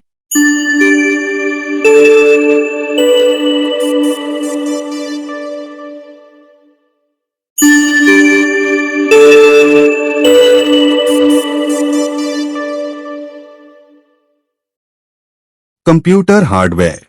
हार्डवेयर मीन्स वो तमाम कंपोनेंट्स है जो कंप्यूटर के अंदर मौजूद होते हैं और जिन्हें हम हाथ से छू सकते हैं। ये सॉफ्टवेयर के साथ कंबाइंड होकर अपना फंक्शन परफॉर्म करते हैं ताकि मुख्तलिफ टास्क्स परफॉर्म किए जा सकें। Let's initially highlights main and core hardware components. Motherboard, ये मेन सर्किट बोर्ड होता है जिससे तमाम कंपोनेंट्स अटैच होते हैं और आपस में कम्युनिकेट करते हैं। माइक्रो प्रोसेसर CPU, इसको कंप्यूटर का दिमाग या ब्रेन ऑफ कंप्यूटर कहते हैं। ये तमाम इंस्ट्रक्शंस को प्रोसेस करता है। बसेस, ये डेटा ट्रांसफर करने वाले पाथवेज या रास्ते हैं जो कंपोनेंट्स के बिटवीन इंफॉर्मेशन को एक्सचेंज करते हैं। इनपुट डिवाइसेस, ये वो डिवाइसेस है जो यूजर का डेटा कंप्यूटर को सेंड करती है। Example, keyboard and mouse. Output devices, इनका काम है कि कंप्यूटर का प्रोसेस्ड डेटा यूजर को दिखाया जाए। Example, monitor and printer. Storage devices, ये इंफॉर्मेशन को स्टोर या महफूज करने के लिए यूज होती है। Example, hard drive, SSD and USB।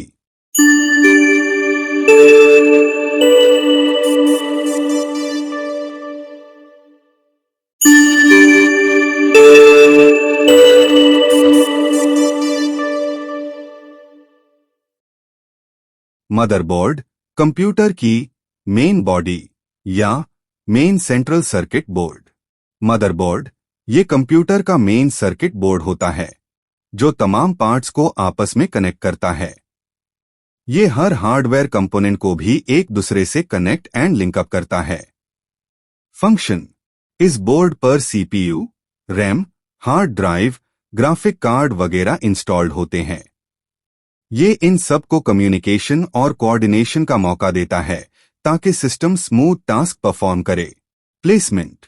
Motherboard को सीपीयू या सिस्टम यूनिट केसिंग के अंदर एक साइड पर इंस्टॉल या लगा देते हैं। मदरबोर्ड की types. ATX standard size motherboard, large systems के लिए। माइक्रो ATX थोड़ा छोटा साइज, मिड रेंज पीसीज के लिए।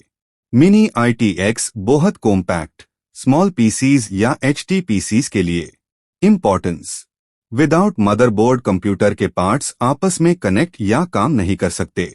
ये सेंट्रल हब का काम देता है, जैसे एक शहर का सिग्नल सेंटर जो पूरे शहर को एक सेंटर पॉइंट से जोड़ता है। Common problems. स्क्रीन पर डिस्प्ले शो ना होना, कंप्यूटर स्टार्ट नहीं होता, पोर्ट्स या वायर्स के loose connections.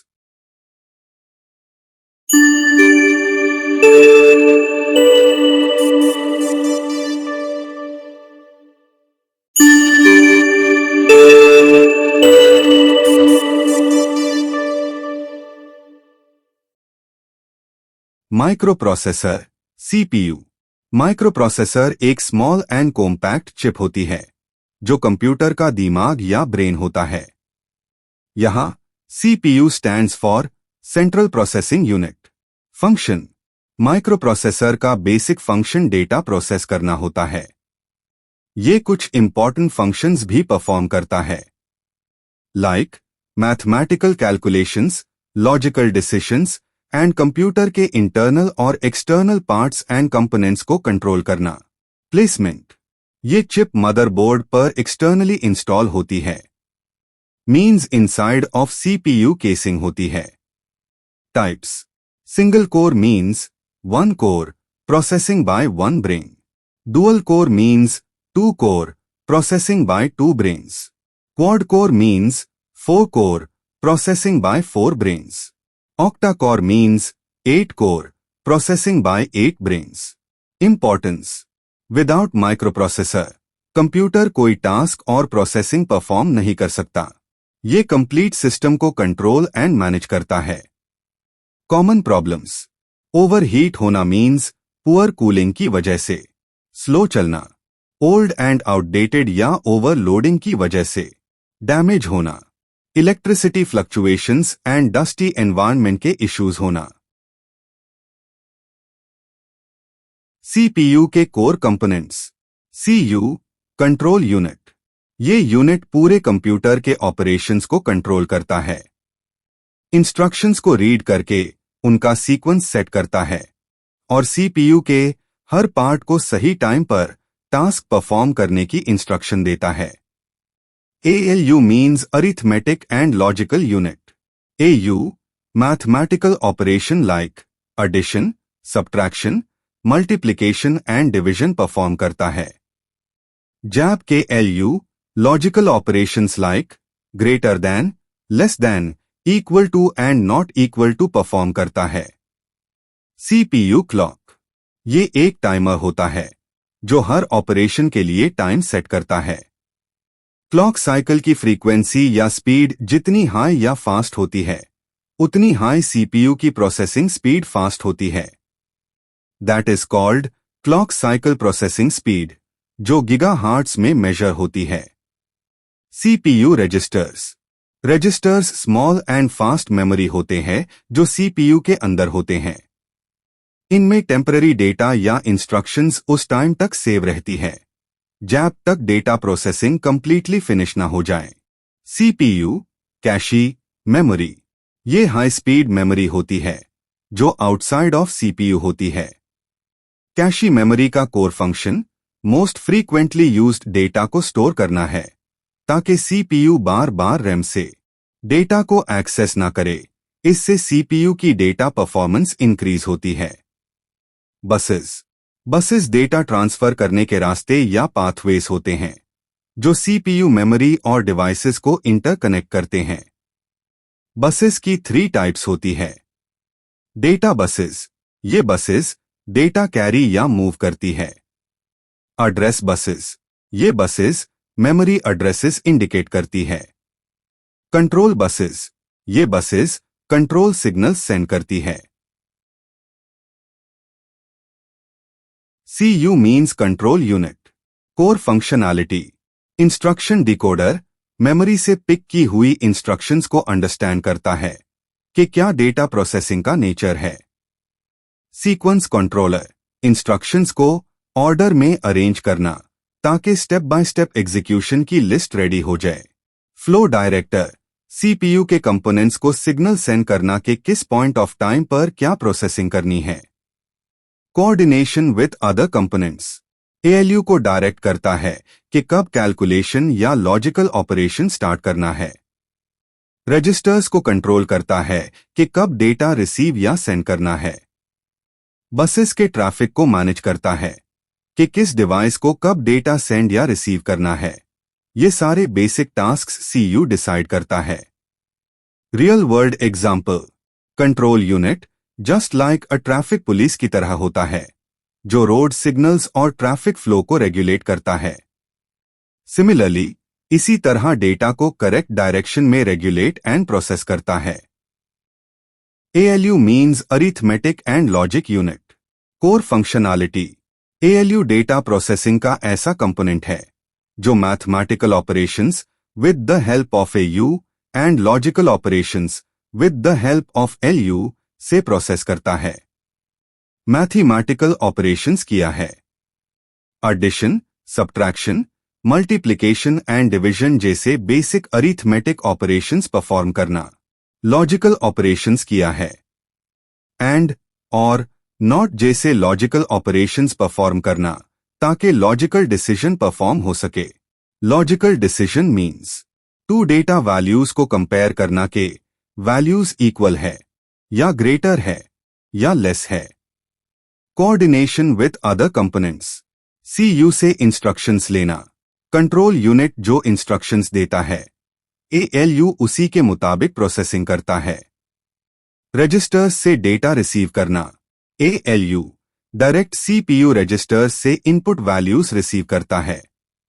Process data register को सेंड करना, जो रिजल्ट कैलकुलेट हो जाता है उसे रजिस्टर में स्टोर करता है। ऑल्दो प्रोसेसिंग फाइनल रिजल्ट की भी हो सकती है या इंटरमीडिएट रिजल्ट की भी हो सकती है। रियल वर्ल्ड एग्जाम्पल, बिल्कुल कैलकुलेटर की तरह इनपुट रिसीव करता है, ऑपरेशन परफॉर्म करता है and finally output result show करता है। CPU clock means time keeper, brain of computer. Core functionality, pulse generate करता है, रेगुलर इलेक्ट्रिसिटी के सिग्नल जेनरेट करता है जो CPU के हर काम को सिंक्रोनाइज करता है। स्पीड सेट करता है, डिटरमाइन करता है कि इंस्ट्रक्शंस कितनी तेजी से एग्जीक्यूट होंगी। क्लॉक की मेजरमेंट गीगाहर्ट्ज में होती है। टाइमिंग ऑर्डर मेंटेन करता है, हर टास्क को प्रॉपर सीक्वेंस में एग्जीक्यूट करवाता है। Coordination with other parts, CU और ALU को सिंक्रोनाइज करता है, हर ऑपरेशन एक टाइम के मुताबिक और सही ऑर्डर में एग्जीक्यूट होता है। डेटा की टाइम पर मूवमेंट, रजिस्टर्स एंड बसेस से डेटा प्रॉपर टाइम पर ट्रांसमिट यानी सेंड एंड रिसीव को एंश्योर करता है। इंस्ट्रक्शन साइकिल को कंट्रोल करता है, means fetch to decode, execution का प्रॉपर टाइम मैनेज करता है। रियल लाइफ एग्जाम्पल, जैसे एक मेट्रोनोम म्यूजिक मीन्स प्रॉपर नापतोल जिसमें सब इंस्ट्रूमेंट्स एक स्पेशल रिदम में मैनेज होते हैं, बिल्कुल वैसे ही CPU क्लॉक सब प्रोसेसेस को एक ही टेम्पो में एग्जीक्यूट करवाता है। CPU registers, core functionality, temporary storage, ये स्मॉल सी मेमोरी होती है जो डेटा, इंस्ट्रक्शंस एंड एड्रेसेस को कुछ टाइम के लिए स्टोर करते हैं ताकि CPU इन वैल्यूज को इमीडिएटली यूज कर सके।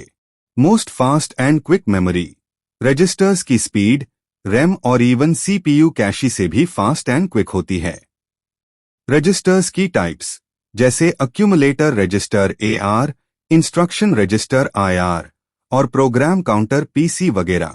Coordination with other parts, ALU को डेटा सेंड करना, कैलकुलेशन के लिए डायरेक्ट डेटा ALU तक सेंड करता है।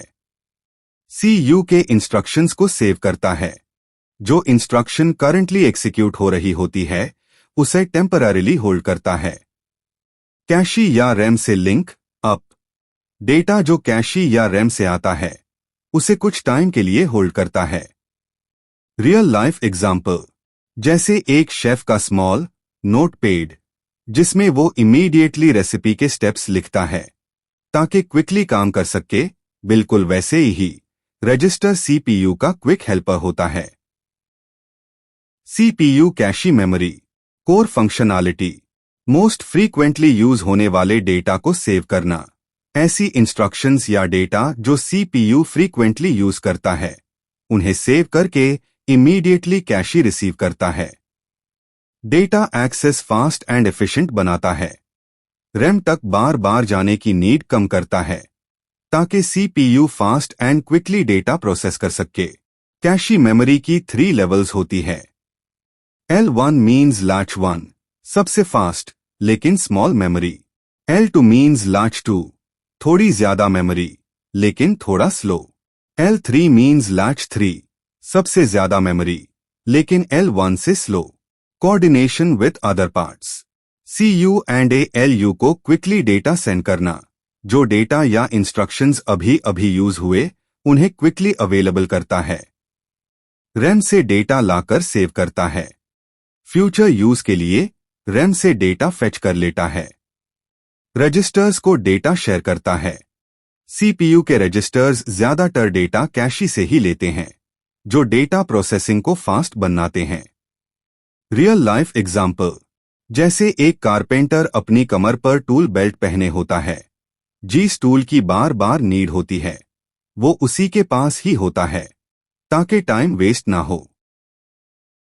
CPU buses core functionality, CPU buses data का रास्ता या पाथवेज एस्टैब्लिश करती है। ये सीपीयू, मेमोरी और इनपुट आउटपुट डिवाइसेस के बिटवीन डेटा ट्रांसमिट करती है। Types of buses, data buses data को सेंड एंड रिसीव करती है। एड्रेस बसेस मेमोरी के एड्रेसेस सेंड करती है। Control buses control signals send करती है, लाइक कमांड्स एंड सीयू की कंट्रोल सिग्नल्स जो अदर कंपोनेंट्स को सेंड होते हैं। बाइडायरेक्शनल बसेस डेटा बसेस 2 वेज होती है, मीन्स डेटा सेंड भी करती है और रिसीव भी करती है। Coordination with other components, memory से डेटा ट्रांसमिशन, रैम और सीपीयू के बिटवीन डेटा का एक्सचेंज करना। सीयू से कंट्रोल सिग्नल्स की transmission, control unit CU devices या मेमोरी को इंस्ट्रक्शन या कंट्रोल सिग्नल्स सेंड करता है। रजिस्टर्स के बिटवीन डेटा की ट्रांसमिशन, कैलकुलेशन के दौरान रजिस्टर वैल्यूज का सेंड एंड रिसीव करना। रियल वर्ल्ड एग्जाम्पल, बिल्कुल उसी तरह जैसे रोड्स और हाईवेज शहर के मुख्तलिफ पार्ट्स को कनेक्ट करते हैं और पीपल्स इन पर सफर करते हैं।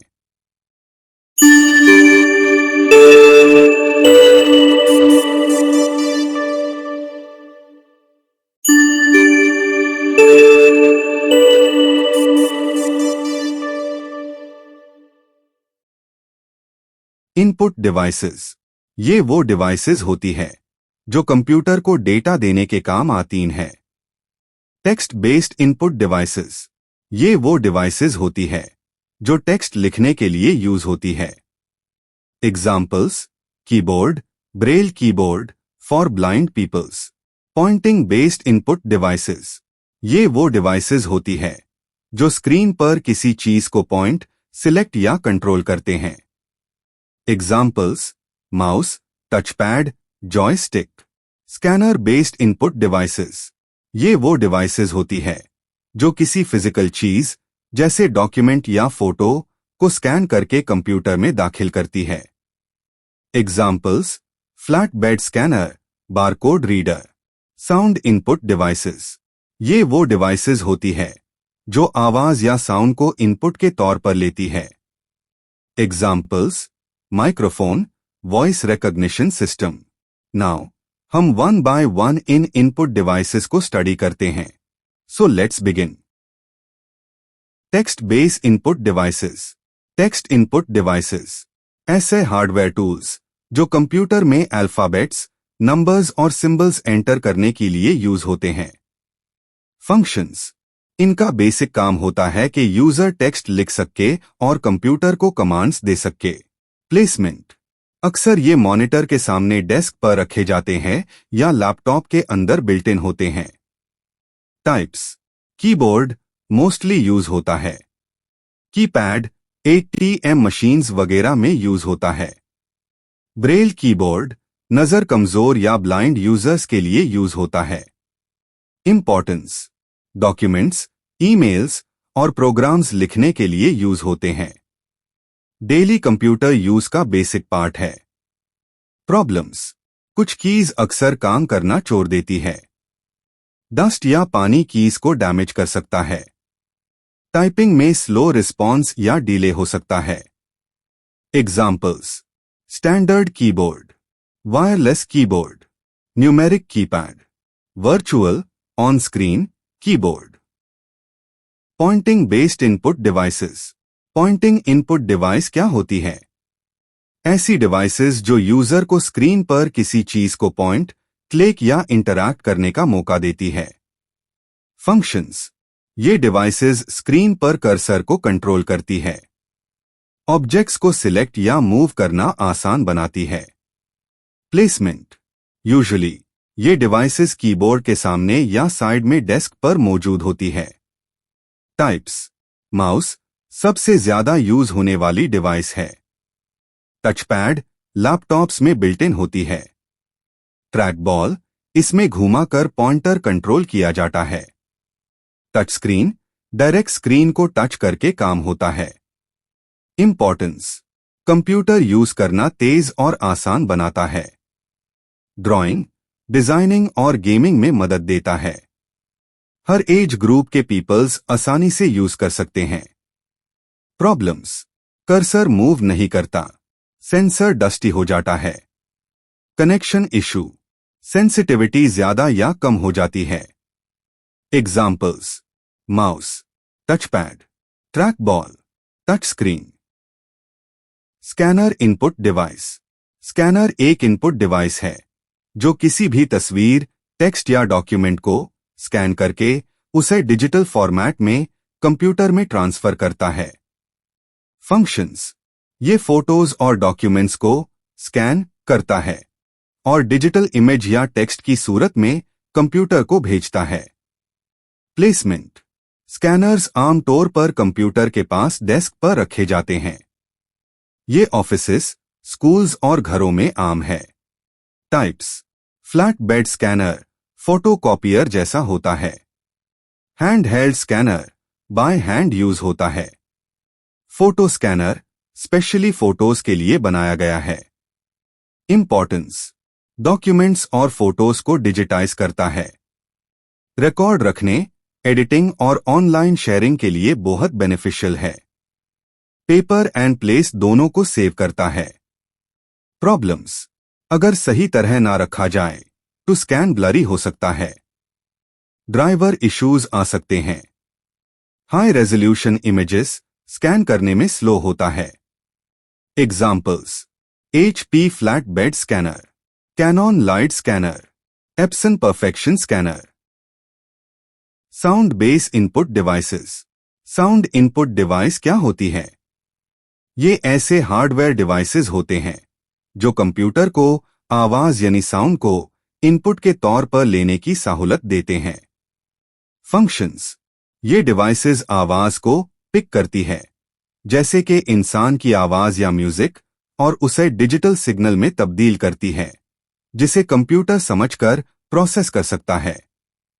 प्लेसमेंट, इन डिवाइसेस को ज्यादातर यूजर के मुंह के करीब, डेस्क पर, हेडसेट में या लैपटॉप के अंदर बिल्ट इन रखा जाता है ताकि क्लियर साउंड मिल सके।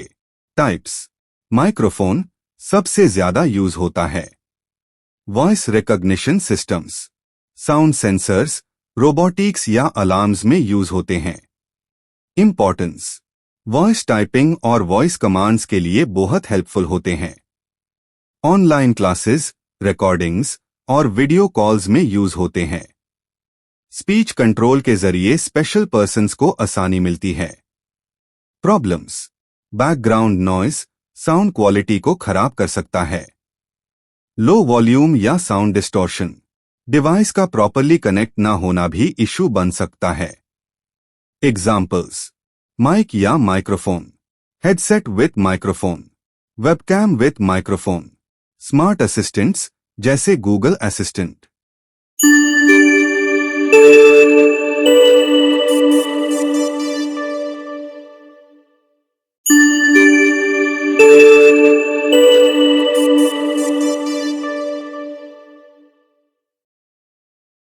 आउटपुट डिवाइसेस, कंप्यूटर से मिलने वाली इंफॉर्मेशन या रिजल्ट्स को व्यू या लिसन करने के लिए जो डिवाइसेस यूज होती है उन्हें आउटपुट डिवाइसेस कहते हैं। सॉफ्ट कॉपी आउटपुट डिवाइसेस, ये वो डिवाइसेस होती है जो आउटपुट को स्क्रीन या साउंड की फॉर्म में जनरेट करती है। Examples: monitor, projector, speaker. ये आउटपुट सिर्फ टेम्पररीली डिवाइस पर व्यू या लिसन होते हैं। हार्ड कॉपी आउटपुट डिवाइसेस, ये वो डिवाइसेस होती है जो आउटपुट को पेपर या किसी सरफेस पर परमानेंटली प्रिंटेबल फॉर्म में जनरेट करती है। Examples: printer and plotter. ये आउटपुट फिजिकल और टैंजिबल होते हैं जिन्हें हम हाथ में ले सकते हैं। मॉनिटर, मॉनिटर क्या होता है? मॉनिटर एक सॉफ्ट कॉपी आउटपुट डिवाइस है जो कंप्यूटर की स्क्रीन पर टेक्स्ट, इमेजेस और वीडियो शो करता है। फंक्शंस, ये हमेशा वही रिजल्ट शो करता है जो हम कंप्यूटर पर कर रहे होते हैं, जैसे कि टाइपिंग, वीडियोस देखना, इंटरनेट ब्राउज करना। प्लेसमेंट, मॉनिटर यूजुअली डेस्क पर सीपीयू के सामने रखा जाता है और वायर से सिस्टम यूनिट के साथ कनेक्ट होता है। Types of monitors: LCD, liquid crystal display, LED, light emitting diode, OLED, organic LED, touch screen monitor जो टच से कंट्रोल होता है। इंपॉर्टेंस: विदाउट मॉनिटर हम कंप्यूटर पर कुछ देख नहीं सकते। ये हमारे लिए हेल्पफुल होता है डॉक्यूमेंट्स रीड करने में, वीडियोस देखने में, गेम्स खेलने में, ऑनलाइन एजुकेशन में। कॉमन प्रॉब्लम्स: स्क्रीन ब्लैक होना या डिस्प्ले शो ना होना, फ्लिकरिंग यानी स्क्रीन का हिलना, dead pixels, colour issues, screen freeze होना। Examples: Dell LED monitor, HP LCD monitor, Samsung touch screen monitor, Apple retina display. Projector, projector क्या है? प्रोजेक्टर एक सॉफ्ट कॉपी आउटपुट डिवाइस होता है जो कंप्यूटर या किसी और डिवाइस से इमेजेस, वीडियोस या प्रेजेंटेशंस को बिग स्क्रीन या दीवार पर रोशनी के जरिए शो करता है। फंक्शंस: इसका असल काम यह होता है कि स्लाइड्स, वीडियोस या गेम्स वगैरह को इतना एनलार्ज करे कि एक बिग ऑडियंस आउटपुट को व्यू कर सके, लाइक क्लासरूम, सेमिनार हॉल या ऑफिस मीटिंग में। प्लेसमेंट: प्रोजेक्टर को आमतौर पर स्क्रीन या दीवार के सामने या ऑडियंस के ऊपर लगाया जाता है ताकि इमेज का डायरेक्ट और क्लियर व्यू हासिल हो। Types of projectors: DLP, digital light processing, रोशनी से इमेज बनाता है, हाईली शार्प और कलरफुल होता है। Laser projector, high quality result देता है और मेंटेनेंस कम होती है, यानी ज्यादा लॉन्ग टाइम तक काम करता है बिना खराब हुए। इंपॉर्टेंस: क्लासरूम्स में आसान और इंटरैक्टिव टीचिंग के लिए, ऑफिसेज में प्रोफेशनल प्रेजेंटेशंस के लिए, होम थिएटर्स और सिनेमास के लिए, यानी एंटरटेनमेंट का बेहतरीन जरिया होता है। सेमिनार्स और इवेंट्स में लार्ज ऑडियंस तक इंफॉर्मेशन पहुंचने के लिए। कॉमन प्रॉब्लम्स: अगर ठीक से फोकस ना हो तो इमेज ब्लरी लगता है, ज्यादा देर चलाए तो ओवरहीट हो सकता है, लैंप एक वक्त के बाद खत्म हो जाता है, उसे रिप्लेस करना पड़ता है। Examples: Epson projector, BenQ projector, Sony laser projector, ViewSonic LCD projector. Speaker, speaker क्या होता है? स्पीकर एक सॉफ्ट कॉपी आउटपुट डिवाइस है जो डिजिटल सिग्नल को आवाज में तब्दील करता है, यानी जो चीज हम लिसन कर सकते हैं। ये कंप्यूटर या किसी भी डिजिटल डिवाइस से निकलने वाली साउंड को हम टच सेंड करता है। फंक्शंस। स्पीकर का बेसिक काम साउंड को प्रोड्यूस या आउटपुट करना होता है।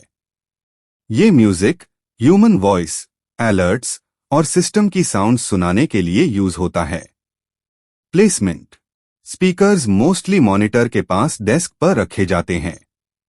लैपटॉप्स और मोबाइल्स में ये बिल्ट इन होते हैं। एक्सटर्नल स्पीकर्स शेल्फ या दीवार पर भी इंस्टॉल किए जा सकते हैं फॉर गुड साउंड क्वालिटी के लिए। Types. Built in speakers laptops and mobiles में लगे होते हैं। एक्सटर्नल स्पीकर्स अलग से कनेक्ट किए जाते हैं। Bluetooth and wireless speakers without wire के काम करते हैं।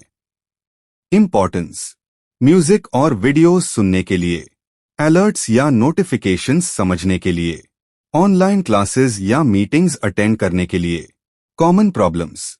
आवाज ना आना, वॉल्यूम बहुत कम होना, साउंड का डिस्टोर्शन या खराबी का इशू होना, कनेक्शन का इशू, कंप्यूटर में ड्राइवर का मसला। Examples. Logitech desktop speakers, JBL Bluetooth speaker, laptop के built in speakers. Printer. Printer क्या होता है? प्रिंटर एक हार्ड कॉपी आउटपुट डिवाइस है जो कंप्यूटर से टेक्स्ट, इमेजेस या ग्राफिक्स को पेपर पर प्रिंट करता है। फंक्शन। ये डिजिटल डेटा को हार्ड कॉपी में तब्दील करता है, यानी पेपर पर लिखा हुआ निकलता है। प्लेसमेंट। प्रिंटर आमतौर पर कंप्यूटर के पास टेबल या शेल्फ पर रखा जाता है। होम्स, स्कूल्स और ऑफिसेज में। Types of printer. Inkjet printer, colour print के लिए बेहतरीन। Laser printer, fast, black and white print के लिए very good. Dot matrix printer, अक्सर बिल्स और रिसीट्स प्रिंट करने के लिए यूज होता है। Importance. Documents, homework, photos, forms और रिपोर्ट्स प्रिंट करने के लिए यूज होता है। स्कूल्स, ऑफिसेस, बैंक्स और बिजनेसेस में पेपर पर आउटपुट के लिए बहुत इंपॉर्टेंट डिवाइस है। Common problems. पेपर जैम हो जाना, इंक या टोनर खत्म हो जाना, प्रिंटिंग स्लो चलना, ड्राइवर या कनेक्शन का मसला। Examples. HP desk jet, ink jet, Canon, laser, Epson LQ310, dot matrix. Plotter. Plotter क्या होता है? प्लॉटर एक special hard copy output device होता है जो बिग ड्राइंग्स जैसे के मैप्स और पोस्टर्स प्रिंट करने के लिए यूज होता है। फंक्शन। ये डिवाइस डिजाइन्स और ग्राफिक्स को पेपर पर पेंस या इंकजेट टेक्नोलॉजी से ड्रॉ करता है, बिल्कुल हाथ से ड्राइंग जैसा रिजल्ट देता है। प्लेसमेंट। प्लॉटर्स अक्सर डिजाइन स्टूडियोज, इंजीनियरिंग डिपार्टमेंट्स और प्रिंटिंग शॉप्स में लगाए जाते हैं जहां लार्ज साइज प्रिंटआउट्स की जरूरत होती है। प्लॉटर के टाइप्स। ड्रम प्लॉटर, रोल के ऊपर पेपर मूव होता है, पेन ड्राइंग करता है। फ्लैट बेड प्लॉटर, पेपर सीधा रहता है, पेन मूव करता है। Ink jet plotter, ink spray करके ड्राइंग करता है, जैसे advanced printer. Importance. Architecture, engineering और डिजाइन जैसे फील्ड्स में यूज होता है। हाई क्वालिटी और डिटेल्ड प्रिंट्स बनाता है। ऐसे लार्ज फॉर्मेट प्रिंट्स निकलते हैं जो नॉर्मल प्रिंटर्स से मुमकिन नहीं।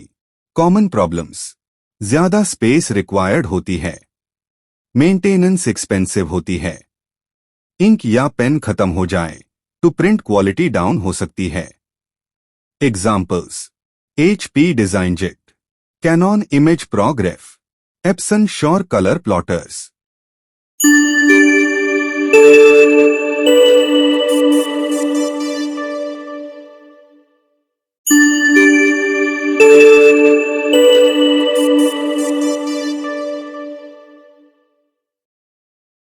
Storage devices.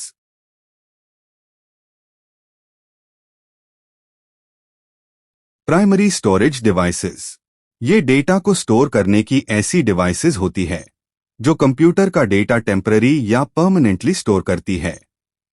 Examples. RAM, random access memory, temporary data के लिए। ROM, read only memory, permanent data के लिए। सेकेंडरी स्टोरेज डिवाइसेस, ये डेटा को स्टोर करने की ऐसी डिवाइसेस होती है जो बिग डेटा को लॉन्ग टाइम के लिए स्टोर करती है। Examples: HDD hard disk drive, DVD digital versatile disk. Primary storage device, primary storage वो मेमोरी होती है जो कंप्यूटर के अंदर होती है, जहां डेटा और इंस्ट्रक्शंस टेम्पररी तौर पर स्टोर होती है जब तक सिस्टम काम कर रहा होता है। फंक्शंस, ये डेटा टेम्पररीली CPU को प्रोवाइड करती है। अकॉर्डिंग टू नीड, इससे CPU फास्ट प्रोसेसिंग करने के काबिल बनता है। प्लेसमेंट, ये कंप्यूटर के अंदर मदरबोर्ड के साथ डायरेक्ट कनेक्टेड होती है। Types: RAM, random access memory, temporary volatile memory है जो पावर ऑफ होते ही क्लियर हो जाती है, फास्ट एक्सेस प्रोवाइड करती है। ROM, read only memory, permanent memory है, डेटा सेव रहता है even after power off, easily change नहीं की जा सकती। इंपॉर्टेंस, अगर प्राइमरी मेमोरी ना हो तो CPU किसी भी प्रोग्राम को चला नहीं सकता क्योंकि उसे डेटा ही नहीं मिलेगा। कॉमन प्रॉब्लम्स, अगर रैम लो हो तो सिस्टम स्लो हो जाता है। रैम पावर ऑफ होने पर डेटा फ्लैश कर देती है। रोम को अपडेट करना काफी डिफिकल्ट होता है। Examples: RAM chips, ROM chips जैसे के BIOS.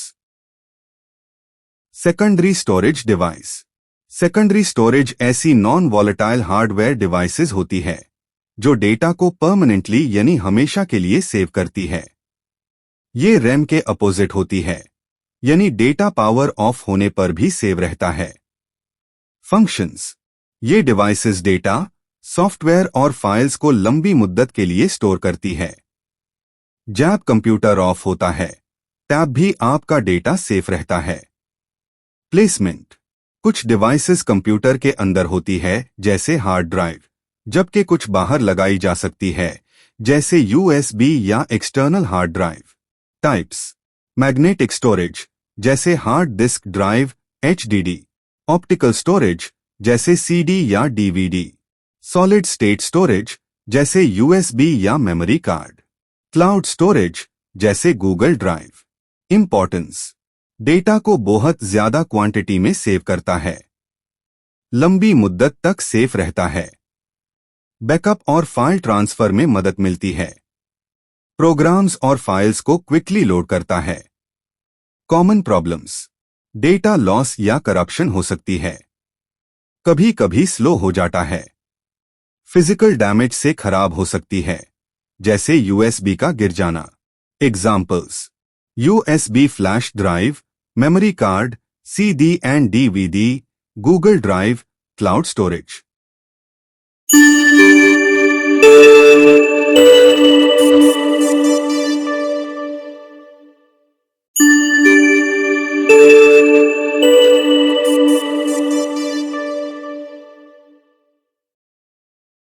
Computer software, software collection of instructions होता है जो कंप्यूटर को बताता है कि क्या करना है। ये हार्डवेयर का अपोजिट होता है, हार्डवेयर जो कि कंप्यूटर का फिजिकल हिस्सा होता है।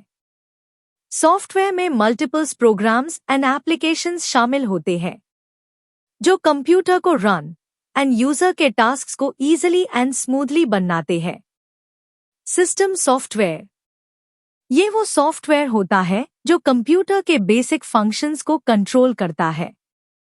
इसमें शामिल है ऑपरेटिंग सिस्टम OS जैसे विंडोज या Linux, device drivers hardware devices को कंट्रोल करते हैं, यूटिलिटी प्रोग्राम्स मेंटेनेंस और सिस्टम परफॉर्मेंस इंप्रूव करते हैं, लैंग्वेज ट्रांसलेटर्स प्रोग्रामिंग लैंग्वेजेस को मशीन लैंग्वेज में कन्वर्ट करते हैं। एप्लीकेशन सॉफ्टवेयर, ये वो सॉफ्टवेयर होता है जो स्पेसिफिक यूजर टास्क्स के लिए डिजाइन किया जाता है। इसके टाइप्स हैं प्रोडक्टिविटी सॉफ्टवेयर जैसे MS Word, Excel, business software, accounting, billing, management tools, entertainment software, games, media players वगैरह। Educational software, learning apps, tutorials, tests and assignments. Software. Software क्या होता है? Software collections of programs and instructions होता है जो computer के तमाम tasks को कंट्रोल करता है और उसकी डायरेक्शन डिटरमाइन करता है। फंक्शंस। सॉफ्टवेयर की मदद से हम मुख्तलिफ काम आसानी से कर सकते हैं। These tasks are डॉक्यूमेंट लिखना, इंटरनेट ब्राउज करना, ग्राफिक्स डिजाइन करना, गेम्स खेलना, डेटा को मैनेज करना। टाइप्स। सिस्टम सॉफ्टवेयर जैसे कि operating system, Windows, Mac OS, ये कंप्यूटर के बेसिक सिस्टम्स को रन करते हैं। एप्लीकेशन सॉफ्टवेयर जैसे MS Word, Photoshop, web browsers, ये यूजर के स्पेसिफिक टास्क्स के लिए होते हैं। इंपॉर्टेंस। सॉफ्टवेयर का यूज मुश्किल कामों को आसान बनाता है। Time safe and efficiency increase करता है। यूजर फ्रेंडली इंटरफेस प्रोवाइड करता है। इश्यूज एंड प्रॉब्लम्स को रिजॉल्व करने में हेल्प देता है। Case study, school management system. एक स्कूल मैनेजमेंट सॉफ्टवेयर हमें हेल्प आउट करता है। टीचर्स इससे स्टूडेंट्स की अटेंडेंस रिकॉर्ड करते हैं, ग्रेड्स कैलकुलेट करते हैं और तमाम डेटा डिजिटली सेफ रहता है। इस तरह की ऑटोमेशन से टाइम और मेहनत दोनों सेफ हो जाती है और सिस्टम ऑर्गेनाइज्ड होता है। System software. सिस्टम सॉफ्टवेयर क्या होता है? सिस्टम सॉफ्टवेयर एक ऐसा सॉफ्टवेयर होता है जो कंप्यूटर हार्डवेयर और दूसरे सॉफ्टवेयर को कंट्रोल, मैनेज एंड सपोर्ट करता है। ये कंप्यूटर का मैनेजर होता है। फंक्शंस। कंप्यूटर के बेसिक काम कंट्रोल करता है। मेमोरी और प्रोसेसेस को मैनेज करता है। इनपुट आउटपुट डिवाइसेस को कंट्रोल करता है। एप्लीकेशन सॉफ्टवेयर को चलाने के लिए एनवायरनमेंट देता है। टाइप्स। ऑपरेटिंग सिस्टम ओएस जैसे विंडोज, यूटिलिटी सॉफ्टवेयर जैसे एंटीवायरस, डिवाइस ड्राइवर्स जैसे प्रिंटर ड्राइवर। इंपॉर्टेंस। कंप्यूटर को स्मूथली और एफिशिएंटली रन करता है। सिक्योरिटी एंड स्टेबिलिटी प्रोवाइड करता है। यूजर को इजीली हार्डवेयर से कनेक्ट करने में हेल्प करता है, मींस यूजर फ्रेंडली इंटरफेस की फैसिलिटी प्रोवाइड करता है। Case study. एक स्कूल की कंप्यूटर लैब में विंडोज ऑपरेटिंग सिस्टम यूज होता है। ये ओएस स्टूडेंट्स के लिए एजुकेशनल सॉफ्टवेयर रन करता है, प्रिंटर्स कनेक्ट करता है, सिक्योरिटी मेंटेन करता है। अगर सिस्टम सॉफ्टवेयर ना हो तो स्टूडेंट्स किसी भी प्रोग्राम को सही तरीके से यूज नहीं कर सकते। Application software and app software. Application software वो प्रोग्राम्स होते हैं जो यूजर को मुख्तलिफ काम अंजाम देने में मदद देते हैं, जैसे कि लिखना, डिजाइन करना, इंटरनेट ब्राउज करना या गेम्स खेलना। Functions.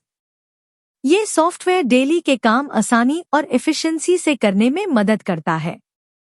Creative work, business tasks और एंटरटेनमेंट के लिए भी ये जरूरी है।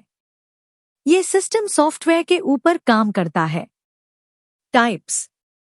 Productivity apps, MS Word, Excel. Multimedia, Adobe Photoshop. Web browsers, Google Chrome. Gaming, FIFA and PUBG. Importance. Application software का यूज हर फील्ड में होता है, like education, business and entertainment में। ये काम इजीली एंड क्विकली और बेहतर तरीके से अंजाम देने में मदद करता है। साथ ही साथ क्रिएटिविटी और कम्युनिकेशन भी इम्प्रूव होती है। Case study. एमएस पावरपॉइंट एक मशहूर एप्लीकेशन है जो स्टूडेंट्स प्रेजेंटेशंस बनाने के लिए यूज करते हैं। इसमें स्लाइड्स डिजाइन की जाती है, टेक्स्ट और एनिमेशंस ऐड किए जाते हैं और कंटेंट को विजुअली ऑर्गेनाइज किया जाता है। अगर एप्लीकेशन सॉफ्टवेयर MS पावरपॉइंट ना होता तो डिजिटल प्रेजेंटेशन बनाना मुश्किल होता।